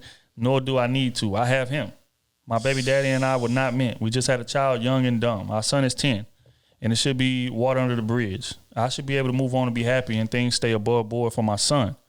I had to stomach 12 years of trouble just to keep it cordial for my son. Why can't he? Am I wrong? If so, fuck it, I'm going to be wrong. But why can't we all just get along? We were wrong for each other. I accept that. And he should have to, too. He never did right by me. That was his choice. Live with that. Mm-hmm. This man is one of the best things to ever happen to me in life. This is the stuff we all out here looking for. I never thought something like this could exist. It does, and I got it. Damn. Does this mean I'm to go without love for the rest of my life or my baby daddy's ego? Because when we were immature, young, we had a child. It doesn't seem fair. How can I fix this or have an adult conversation about this, or do I just leave it alone? It ain't nothing you can fix, baby. You just got to live with this shit. You get what I'm saying? Because you got to realize they was real homies. You know, if he acting like that, and you got to know, men are territorial about that thing. Yep. You get what I'm saying? You got to, that type of thing, you got to realize men are very territorial. And we sharing the same space. Now we sharing the same space of working. So when you coming there to drop my son off, you looking at your man like, and then you looking at me like, all in the same wind. It's different from sharing something that didn't belong. Hold on. Before you say that, look. I wonder how old the child is. 10. Look, he 10? Yeah. 10. He don't too much care about his haircut yet. Yeah, he do. No. 10. No. I'm talking like to that level of, all right, I got to make sure I'm Chris all the time. Oh, yeah. You get what I'm saying? Yeah, you're right. So when he get about 15, who he go to in the bar? No, we not. Hey, say, Mom, I understand, but I got to be right. You know what I mean? I got a game tomorrow. Who he go to? The dad. First your girl leave you, then your son leave. He in there like, hey, Pop, you know I fuck with you. But my man's over here. He cut. His tape a little different than yours. His tape a little different. He know how to do designs. You don't. Yeah. I got a game cut. I got school pictures.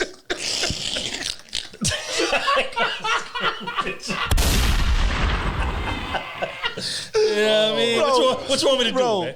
Can you imagine that, bro? What you want me to do? You in there cutting, your son come in, he fit in, he go to stepdaddy chip. Y'all sitting in the same chair, your chair empty. You go in, hey, Pop, what's up? Yeah, hey, bro, you ready? That's crazy. Hell no. That's crazy. Because they in the same office. That's crazy. That's great. That's great. Now, if he one of them kids, like y'all just said, if he 10 and he care about it, he really care about it. Because you know they be having them fresh 10-year-olds, you know what I'm saying? And he like that now. Like, who he going to get his haircut? Damn. That he could be going through that right now. Hey, his Pop, son, hey. His son better go to his daddy. Hey, but if his daddy ain't as active as he's saying, and if dude a solid dude, he is going to his daddy. Eh? He only go to get a chop. I think that's No. She said that his real daddy is not active in his life that much. She said she give him an occasional haircut. So my question is this: if he go away from his biological daddy, he really going to his real daddy in 5 years. Yeah, the new dude gonna be his real daddy. He been in there 4 years. 4 years already. They've been dating 4 years already. So 5 years from now, he gonna be down there a decade. That's his new daddy. It's real. If dude ain't contributing, let's call it a spade here. So, but for you, wrong. Girl, for he you, wrong all the way around though. But for you, baby, yeah, I agree. That's true. The baby daddy is wrong. He was wrong. But she made that situation uncomfortable. Exactly. You made it to where it is, bro. Because you gotta understand, if they was friends, bro, like that'll never be recovered. Never. She don't care. Even if you and dude just find a way to break up, that situation will never be recovered. But time out. How about though? What? She gonna have to live with that, dog. Because according to Sleaze, yeah. Oh, she don't. Hey. She did what she was supposed to do. Hey. I'm not faulting her. She did. I'm just saying the situation. You did what you was supposed to do. So now you got. But you got to take the mud with the rain, baby. Yeah. You know what I'm saying? You can't say it's raining and you want the ground to be dry. That just don't work like that. That's real. You know what I'm saying? So what you making in this situation, you chose what you chose, and it's good for you. You saying from what you saying, it's good for you. But it's just that other situation you want to fix too. You would never fix that. You will never fix that. I don't think a conversation needs to be had though. Yeah, a conversation don't need to be had. It is what it is. I tell y'all what. The only way that this is gonna be fixed, well, just to answer your question, it's nothing you can do. No, they would have to talk it out. Exactly. Yeah, they're gonna have to have a conversation, which eventually is gonna happen. Which I think it probably had happened already. If we gonna keep because they work in the same barbershop. You know, niggas be talking. And not only that, we done went in business together. Mm-hmm. So we ain't just gonna, you know what I'm saying? Like we in business together now. Yeah. So it's different. You know, we didn't have to have this conversation. That's my son. He just feel a certain way. That's right. Yeah. Toward her, which he should. Yes. His issue should be with her, not him. Yes. If we gonna keep it G. Yeah. So, but it's indirect, you know, he gonna naturally. It's indirectly to him because that was your homie too. Like you should, as my homie, you should know better than that. Right. You get what I'm saying? Mm-hmm. So yeah. But I wouldn't even went to business after that fact though. Nah, I wouldn't have did none of that. So he must have was hurting. Damn. I mean, if the money coming in and we winning, we gonna let that get in the way? Yeah, I'm gonna let that get in the way because I'm. That's just me being petty though. I don't care if we both win. I lose before I let you win. I lose before I let you win. I'll start over from scratch. That's some wild shit. But that's how a male ego set up for real. That's how a male ego set. We'll burn the whole bridge down. That's real rap. I go build another one somewhere. I don't care if it take me 5 years. You won't win on it. That's just real, bro. Oh my God. All right, we gonna move on to the next one, man. This from Stephanie, Patreon member.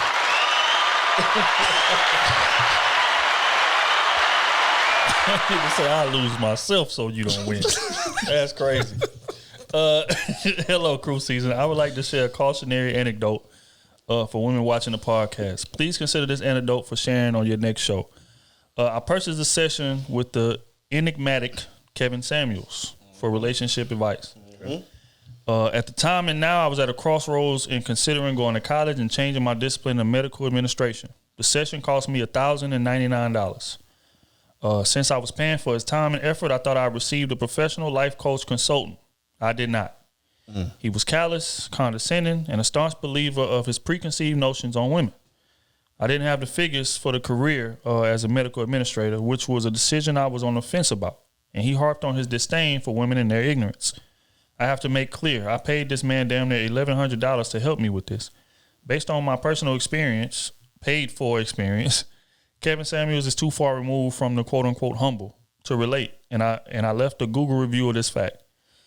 If this is too much, I apologize. I was triggered to send this message to try to warn women about this. I became a Kevin Samuels believer after his program about toxic black mothers. But during our session, he shouted at me to get off his content.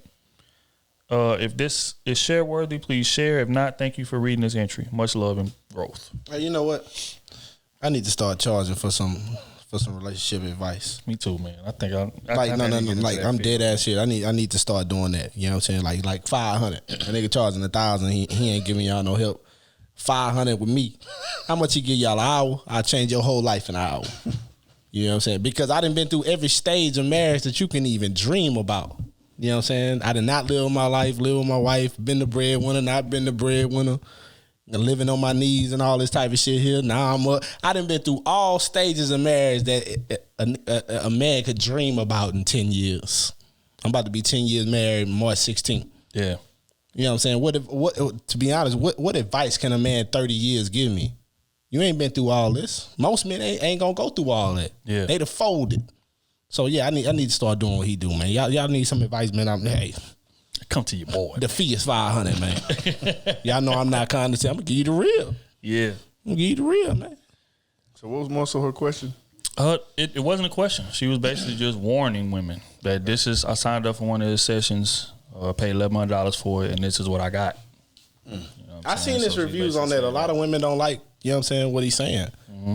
You know what I'm saying? Because his perspective, like I feel like women that's going for his advice, your perspective need to be chasing down a man of high value. That's because that's what he used. Mm-hmm. You know what I'm saying? That's the perspective he is going to give you. Right. He's not going to give you the common working man. Right. You get what I'm saying? He's removed from that. You get what I'm saying? He's not going to be able to give you that type of game to have you comfortable with the common working man or just a man of, even if the man, yeah, I know a cat that I work with now make about 80,000, but you would never know it. You get what I'm saying? You'll never know because he lives modest. Even that type of man, like they can't give you, he can never give you them type of tools to be successful with that type of man. But I can. You know what I'm saying? So if you're a woman and you looking for information from him and you're not looking for no high value man, baby, you ain't gonna get what you need. Right. That's just real. Yeah, I would say this, man. I would say that, again, like when you are picking people that you want to get advice from, the dope part about Kevin Samuels' situation, right, is that you literally get a glimpse of the type of advice he's gonna give you every week. Mm-hmm. Right? So it's like, it's a situation where I can't really blame him for that because this is how he is. And you acknowledge this is how he is. This is how he talks to people. This is how he moves. So you even said in there, you said, yeah, knowing this, but thinking, okay, if I get a private situation, I was going to get a more professional Kevin Samuels. I feel like that's where you went wrong at. You felt like, okay, I'm going to get a different person because I'm paying my money from the jump. That man's so busy. Right. So it's like, nah, I mean, that, like what you see is what you get type of situation. Now, it'd be different if like he on here and, you know, giving off blue pill Derrick Jackson energy online and then you get him in the DMs and he just go crazy on you. That's different because that would be false advertising. That would be lying. Right, but if he's being exactly who he is on these YouTube videos, is that his fault or is that yours for expecting something different with no prior knowledge that you would get it? Yeah, to be honest, that's her fault. Right. To be honest, baby, that's your fault. And again, I don't have nothing invested in this situation. I mean, salute to Kevin. I respect what he built with. Yeah, I don't have nothing invested in that. But it's just I'm thinking of it if it's me, right? Yeah. If I'm going to Let's take Kevin Samuels out of it. If I'm going to Charlemagne, the God, for some advice, I gotta expect that he's gonna be he gonna joke on me. He gonna be bluntly honest. He not gonna try to sugarcoat nothing. It's coming raw, fresh off the brick, no stepped on at all. I know this because that's the energy he's given for 10 years. Mm-hmm. So when I take a private session with him, I expect more of that. I shouldn't expect him to be respectful and At the least. I mean, not respectful, but not bluntly honest, or him to kind of be extra wordy and try to make me feel good with that advice. It down for me. Nah, that's not who he is. So with Kevin Samuels, that's not who he is. So as women, even personal therapy aside, the women that go on his show, that call into his show, it always trips me out. It's, oh man, I can't believe he talked to me like that. Have you watched any of the content? You know what I'm saying? That's how he talks to everybody. The ones that do have a decent conversation with him, they be chasing what he essentially talks about. But the ones that have trouble on his lives, they not chasing the man that he's talking about. Or y'all going in asking him for advice. He's giving you advice, and you arguing every point that he's giving you. Yes. It's like, why did you come to me? You got all the answers. Right. So I would be frustrated with that too. Now I would handle it differently, but that's me. That's how I'm wired. I'm a little more mellow. I'm a little more laid back. Kevin Samuels is on 10. So it's like, yeah, so if you going in asking this man for advice and he's saying, okay, yeah, you should do this. But I mean, I would do that, but my situation is this. Oh no, I don't think that's the right move. What the fuck is you coming to me for? So that's where the frustration comes in. But I mean, I say all that to say, man, dude advertises who he is weekly. So it shouldn't be no surprise. You shouldn't expect nothing different just because you paying money. Facts. That's my take on it. Facts. Like I say, y'all come to me, man, 500. The fee 500. That's just being real. The fee 500. Straight up. I can give you everything you need. But all right, man, we're going to move on to the next one. This from Mel again. Patreon member. Shout out to Mel, man. He came back.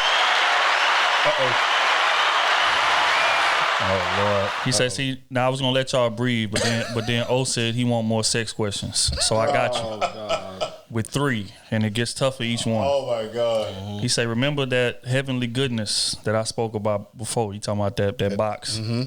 Question number 1. Which would you rather have and or experience? A woman that doesn't want you to bust in her in case you want another round and it's not sticky, or the woman that tells you to keep driving through the snowstorm, plowing the street on WAP Road? Oh, since you asked for these sex questions, go ahead. You diving out here. Neither. Throw baby. I'm trying to piss all on. Yeah. That's me.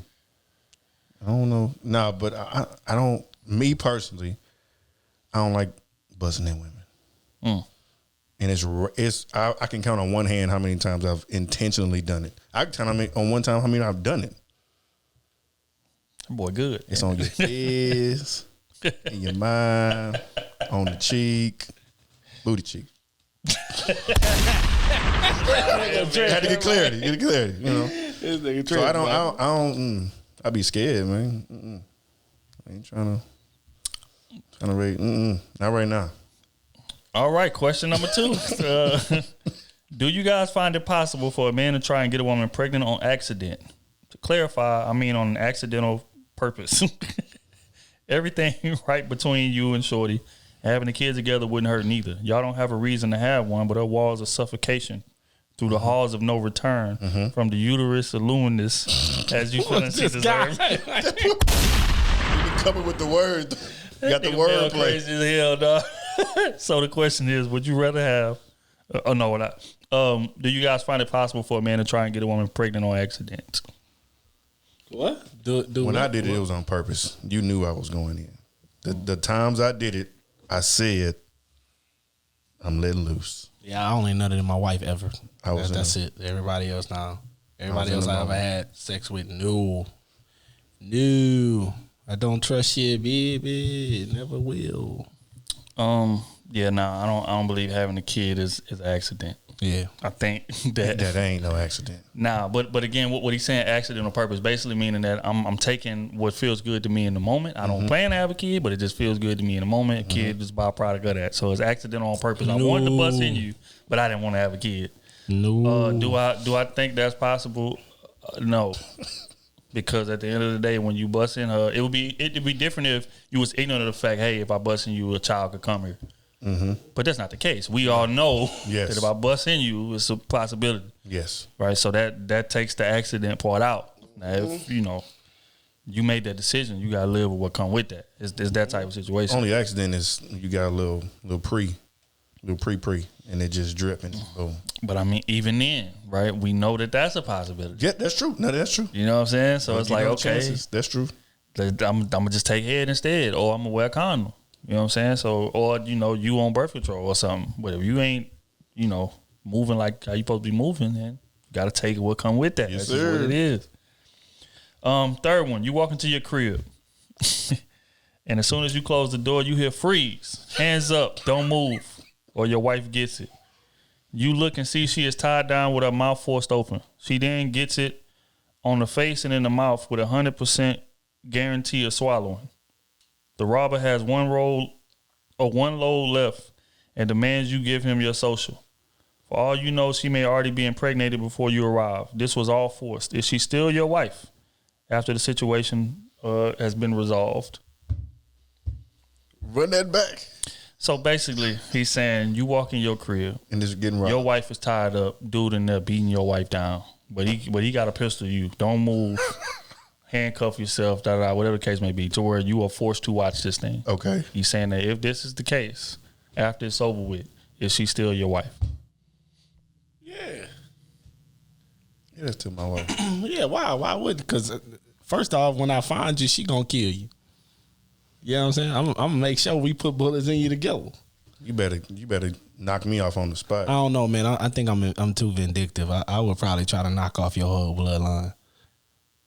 Like I would go if that was the situation, I would go through hell and high water. I would wait. I don't care if it took me 10 years. I will find you. I will wait until y'all at a funeral or a family gathering. Spray that motherfucker up. To come through with 6 Dracos with the drum at the bottom. I got 4 trucks. You know what I'm saying? I got a special set of skills. Both of y'all got a special set of skills. Yo, that's what I be. I gotta make sure your bloodline don't walk again. I don't care if you just had a newborn baby. If that's the case. You know what I'm saying? But yeah. Outside of that, man, that ain't happening. How he got away? That's a little egregious. He just walk out the door? I'm just letting him walk out the door? I mean, he got the pistol on you. What you gonna do? What you gonna do? He drew 9 on you, boy. He got it. You better let me. You better take me. Every house has a back door, baby. You better take me. Because the moment I shake free. Don't mean you seen the nigga face, though. He better be covered up to the T. Some nigga hitting your girl with a ski mask on. Like precisely. Do I have the option to leave out? No. He said freeze, don't move. And handcuff yourself. And give me your social security. After I get done hitting her, I'm gonna hack into your bank accounts and stuff. So you say after that situation is over, can you take your wife back and have a loving relationship after? Yeah, if I survive, yeah. Of course. Yeah, all right. Crazy ass question, man. Next question. This is major Patreon. y'all some wild people, man. I don't know what to say to that shit. What's going on, fam? It's Adrian again. I feel like I always got some shit going on, but this one involves me directly. It's a bit extensive, but I need to give as much backstory as possible. I'm a musician, and I had a concert at a local club in my city. My best friend, who I consider my brother, brought his girl and her brother to the show too. Played my set, and we started kicking it and having drinks. My friend tells me he got to use the restroom, so he leaves. His girl is walking around the club alone looking for him. I tell her he went to the restroom. She sits down at the table with me, and we start talking. I think we read this last week. No, definitely not. We didn't? No, definitely not. I tell her we went. Didn't she leave the club or something? Or he left the club? You might have read it and didn't tell us. You probably so. No, we didn't. No, we didn't read this on the pod. Okay. He said, my friend tells me he got to go to the restroom, so he leaves. His girl is walking around the club alone looking for him. I tell her he went to the restroom. She sits down at the table with me, and we start talking. Nothing inappropriate, just friendly conversation. My friend comes back and sees us talking, and his mood switches. They leave for about 20 minutes later without saying bye or anything, so I immediately knew something was up. I text him, and I hear nothing. He calls me about 30 minutes later saying that they broke up and asked if I flirted with her. I told him no. After the show, I pulled up to his house where he continued to blame me for the breakup. I told him he needs to relax and shouldn't be mad at me for making conversation with his girl instead of letting her walk around the club alone. He told me I broke bro code. She apparently never told him anything about mine and her conversation, so he just knows what he saw and what I told him. Am I wrong for how I went about the situation with his girl? There were no flirtatious acts by either of us. I just didn't want my guy's girl walking around the club by herself. No. Hey, He didn't. And y'all right. I think I read that one myself. Y'all I right. know you did. But when I seen it, I wanted to respond to it. Bro, that ain't your friend, bro. That ain't your friend. You little bitch. He envious of you, bro. You know what I'm saying? You need to stop fucking with him. I can care less how cool y'all been, how long you been knowing him. He is envious of you. You know what I'm saying? Because for like y'all that's supposed to be your main partner. You know what I'm saying? Like he was supposed to talk to you right in the hey, you know what I'm saying? As soon as he got up on the table, you should have just played the cool. Hey, what y'all talking about? If that's, what that's what you worried about. But for him to trip over, you know what I'm saying, you talking to his female and y'all all in the same setting and he take her and don't address you. You get what I'm saying? Where was his brother at? The boyfriend, his partner brother, because he was there too. Telling. Yeah, he came. Telling. He probably moving around the club, moving and shaking. You know what I'm saying? They had like a little lounge, little bar area, so they probably wasn't all together. Because he say girl was walking around the club by herself, so they probably split up or something like that. Yeah, he a whole buster. Insecure whole buster. You know what I'm saying? That's the type of dude that's gonna beat on this girl. Watch what I tell you, bro. Stop talking to that boy. You gonna hear about it. Insecure as hell. Yeah, I agree, bro. I don't really feel like you did nothing wrong. I feel like you was just, again, holding it down. You don't want your homie girl walking around the club. There's a lot of stuff happening in the club. Dudes is grabbing asses and grabbing thighs and all of that. And you know what I'm saying? Like, so at the end of the day, like for him to even question that speaks to the cracks he feel like is in y'all friendship. Y'all not as close as you think y'all are. Well, he don't trust her. She might be he envious of him. Because for you not to talk to your man at all, you know what I'm saying? You go to check and her like, what the hell y'all talking about? Wasn't shit. Obviously, the question wasn't there because he said she didn't tell him. Mm-hmm. You get what I'm saying? So obviously, you talking to my friend, and then he stopped talking to her. You know what I'm saying? Like he envious of you, bro. That's just real. See, you know what's crazy? And again, not saying you're wrong, but I think it's more of a him issue inside. I think it's just an insecure. In general. Insecure. Just in general. He don't think that he can get girls at the clip that his mans can, and that's being envious. Yeah, or get girls at the clip that most dudes in general just can't. Because it's certain dudes, right, that are successful, but they super jealous over their girls. Dude be out here cheating, doing all kind of stuff, but he's super jealous. Like his girl talking to another dude, he ready to shoot the whole club up type of shit. You know what I'm saying? So it's not necessarily like the dudes he talking to. It's just. He just insecure with himself. But in that situation, if that's your homie, that adds layers to it. Because again, all of us, I have no problem leaving my girl with any of them or them spending the night at my crib or hey bro, I'm out of town, go over there and check on my wife and kid, make sure they good. I have no issue doing that, right? But that's because our friendship is solid. Exactly. If your friendship not solid, hell no, I don't feel comfortable with you going to my crib, my girl crib, and I ain't there. No, hell no, I ain't no.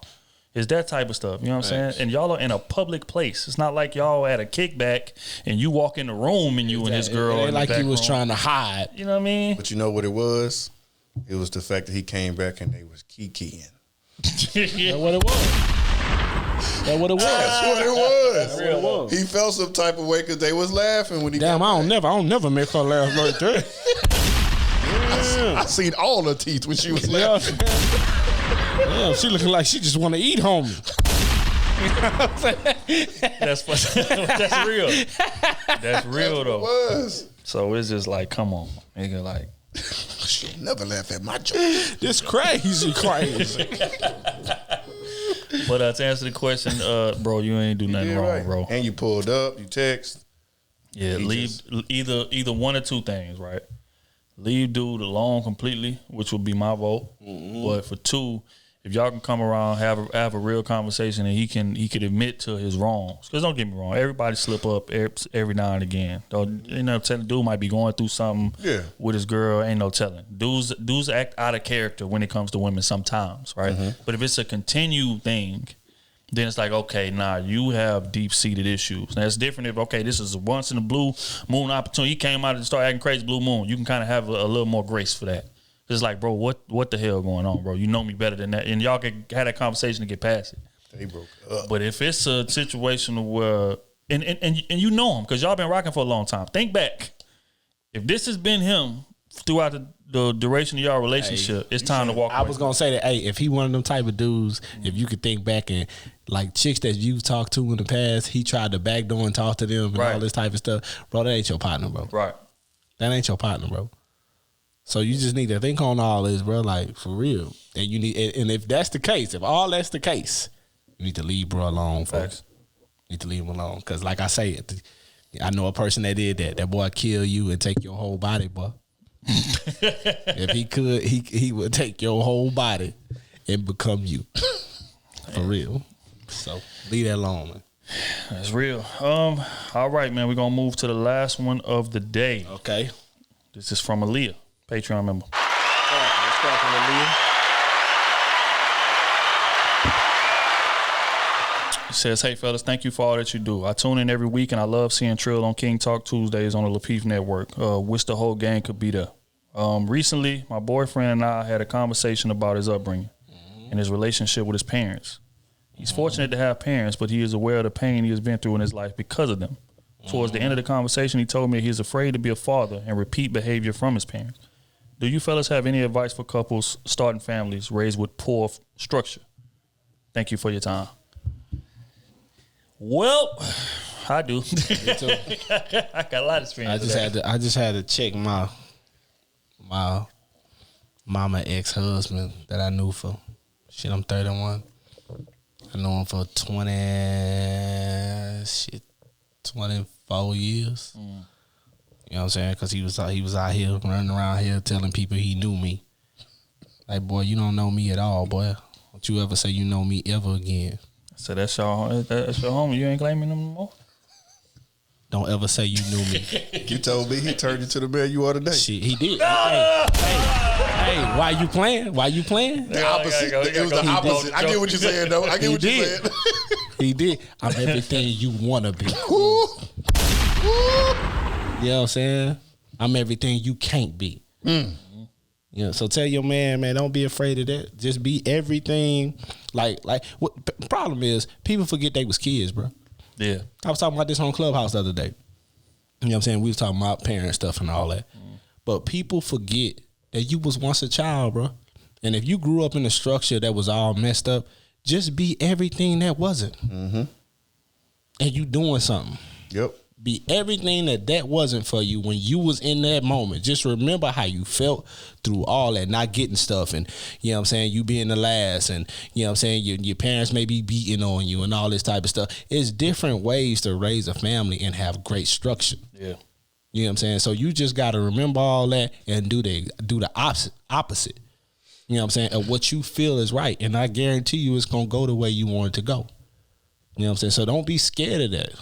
That ain't nothing to be scared. Now, if you hopping in and you being the same unruly, you know what I'm saying, person that your parents was, then yeah. Right. You gonna be scared of that. But if you're not being unruly and you understanding, you know what I'm saying? Like you gotta one thing I tell my wife, man, I'm like, damn, when my son get older, man, I already know he gonna throw house parties when we go out of town. Cause my wife like to travel. And I know we not taking his ass with us everywhere. So when he 16, 17, and he throwing a house party, boy, I already knew you was gonna do that when you was 2 years old, boy. Cause off of how we living, I ain't tripping. Just don't break nothing. You know what I'm saying? I was you before. You know what I'm saying? You just gotta coach your people through that. You gotta coach your kids through that. You know what I'm saying? And then when they make mistakes, yeah, you discipline them. You know what I'm saying? But that ain't always gotta be with a whooping. That ain't always gotta be with fear. You know what I'm saying? Discipline is learning experiences. That's it. You know what I'm saying? But the key is don't ever forget you was there before. The problem is we forget. We let life get in. It's just reality. We let life step in the way of we forget we was there. You know what I'm saying? And that's with everything. Even when you get up in a career, you got to realize I was broke before. A lot of people forget that. Now that I'm here, I'm super bougie. I don't know nothing. You know what I'm saying? And they do that with their families as well. So long as you always have that ground of, man, I was there before. I know what you thinking. I know what you feeling. Right. You know what I'm saying? And don't lose that, bro. You're gonna be great. That same thing with a mother, with a woman. If your mom's always neglected you, or if your dad never let you go do nothing, just think back when you was 17, 18, and you was able to just get out here. You was wild. You was buck wild. Same thing with a boy that a parent just wanted him to be in church all day. You know what I'm saying? The moment he got some freedom, what he went and did. Acting a fool. Acting a fool. You get what I'm saying? Same thing with the one. Like, you just gotta understand I was there. I'm a witness. And if you know what I'm saying?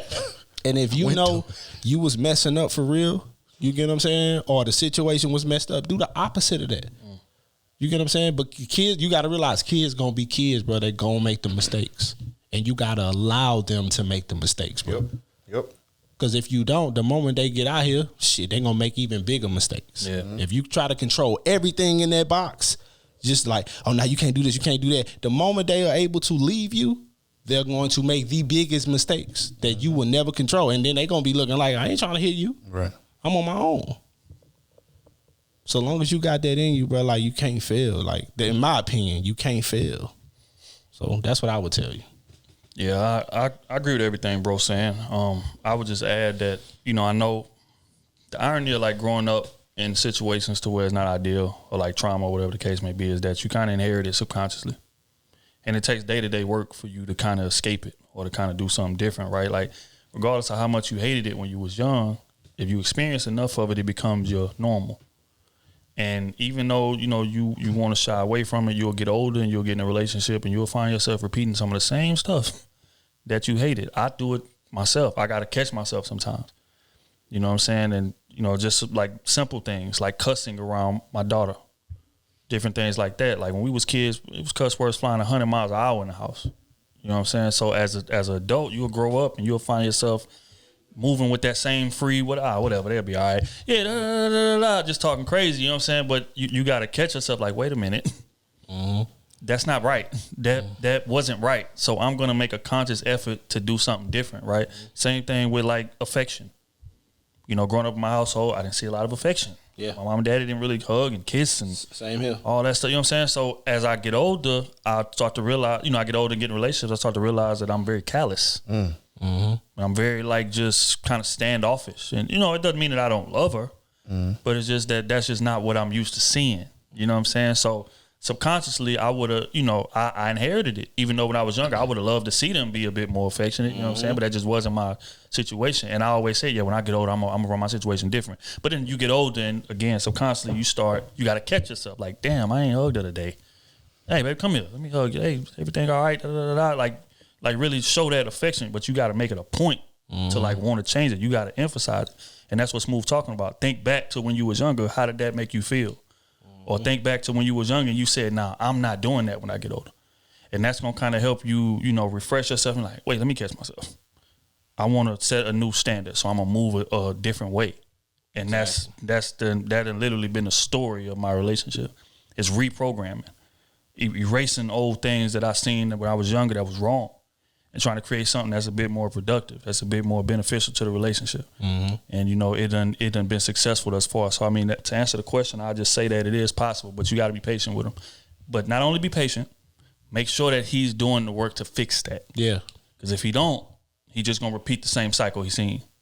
And y'all going to have the same issue. So that would be my advice on that. I agree with what y'all said. Well, we gonna get on up out of here, man. Y'all boys, shout out to y'all social medias and things of that nature, man. SMUV __ the God is back. You know what I'm saying? Goddamn me. We got some more shit coming. I don't know when, but we got some more shit coming. Yeah, if you owe me some money, I need that. If you at the sleeves, welcome. If you been at the sleeves, we graduating y'all to alum. Mm-hmm. Need y'all to start teaching the new students coming into the year. Facts. Everybody need teaching. You know what I'm saying? Goddamn me. I'm finna be coming off my dean spot in probably about 5 more years. You know what I'm saying? I'm finna become a myth that only come down to talk a few times a year. So, you know what I'm saying? I got about 5 more years on the mantle. And then I'm appointed to someone else that I think is ruly. Mm-hmm. _fitness, all platforms. I'm gonna start up a couple of classes. Well, I'm gonna start out with one first, some virtual classes. So if y'all interested, DM me so I can send y'all the link. It'll be like Tuesday, Thursday night, something like that, about 45 minutes. So if y'all interested, doing some virtual workouts, it will be a fee, but it ain't gonna be crazy. But DM me if y'all interested. But yeah, Solo Fitness, So we're _fitness on all social medias. And it's for our podcast. Y'all got a special treat this week. Hey, if y'all listen to our pod, babe, this one was Shout out to Red. Shout out to PJ. Hey, just funny as hell. Yeah, y'all just gotta hear it. Just Hey, I got one more thing to add though. I was dead ass serious about counseling. Goddamn me, y'all need some counseling. Y'all really need some. The fee 500, the fee 500, because the game I'm gonna give you, you could take it through your life. You know what I'm saying? Like I'm really not unruly type of shit. So you need some help, man. Reach out to me for real. Yeah.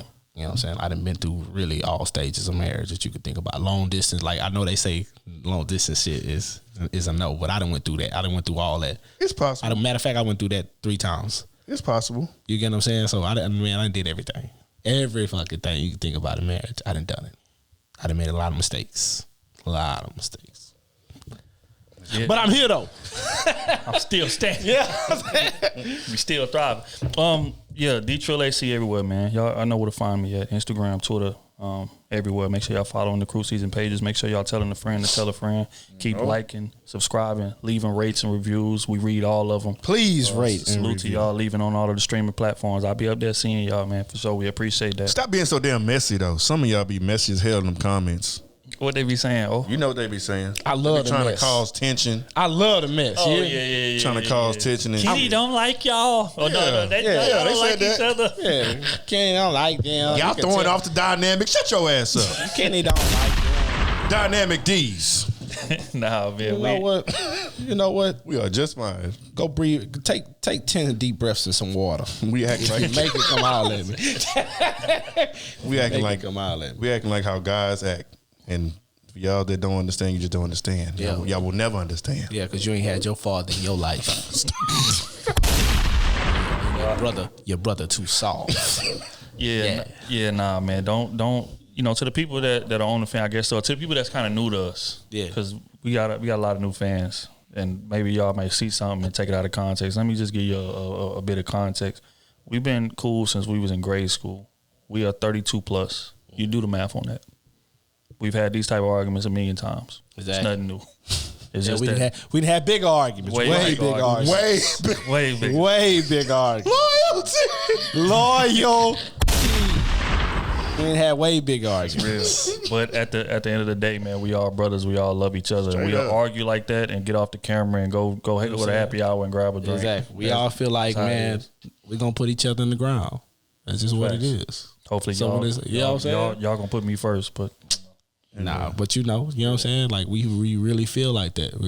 I ain't gonna say feel. We really know that. Mm-hmm. So y'all gotta understand, like the inside jokes and some of the things that we talk about, and then we'll say and then stop something. It's something with that, right? You know what I'm saying? So I'm sorry that none of y'all got that type of texture with people.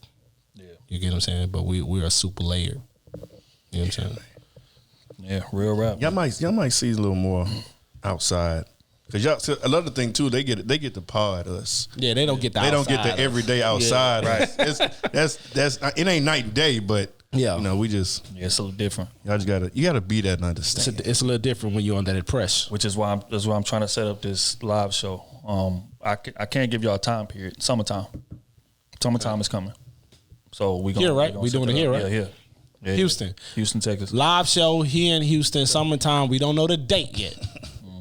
But you know what I'm saying? If you can make it down, you can make it down. If you can't, hey, you don't really fuck with us like that. Yeah, I just gotta put that on the table. You say you rocking, let's see where you rocking to. Yeah. So yeah, man. So when we, we get all the details in order, we announce it, man. Y'all show up and show love the same way y'all do with everything else. We definitely appreciate y'all. Shout out to our Patreon. Mm-hmm.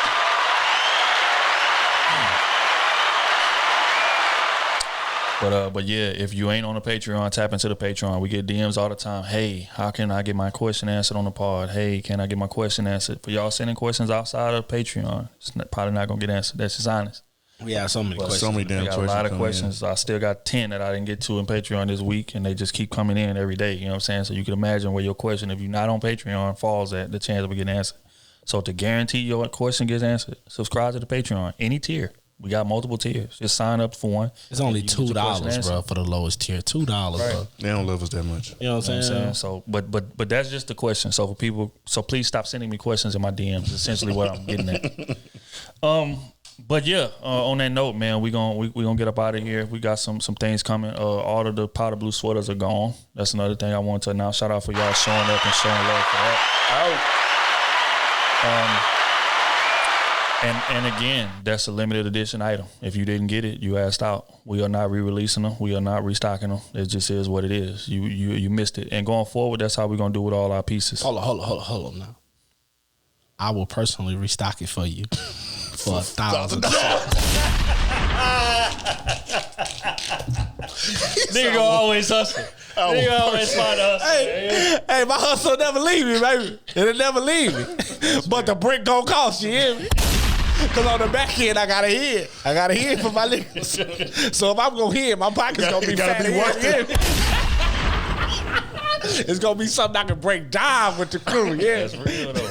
That's real, man. But yeah. So again, all those sweaters, as far as bottom on the website, I think it might be 1 2X left or 1 XL left, something like that. I can't remember. But after that, when sales, it's over. So, but again, we got some more stuff coming though. Working on something right now. A couple of things. Matter of fact, when we get off here, we're gonna discuss a few more things. But it's some stuff coming relatively quickly around the pipeline. I would tell you that. So just be ready, show up and support like y'all always do, man. We definitely appreciate y'all.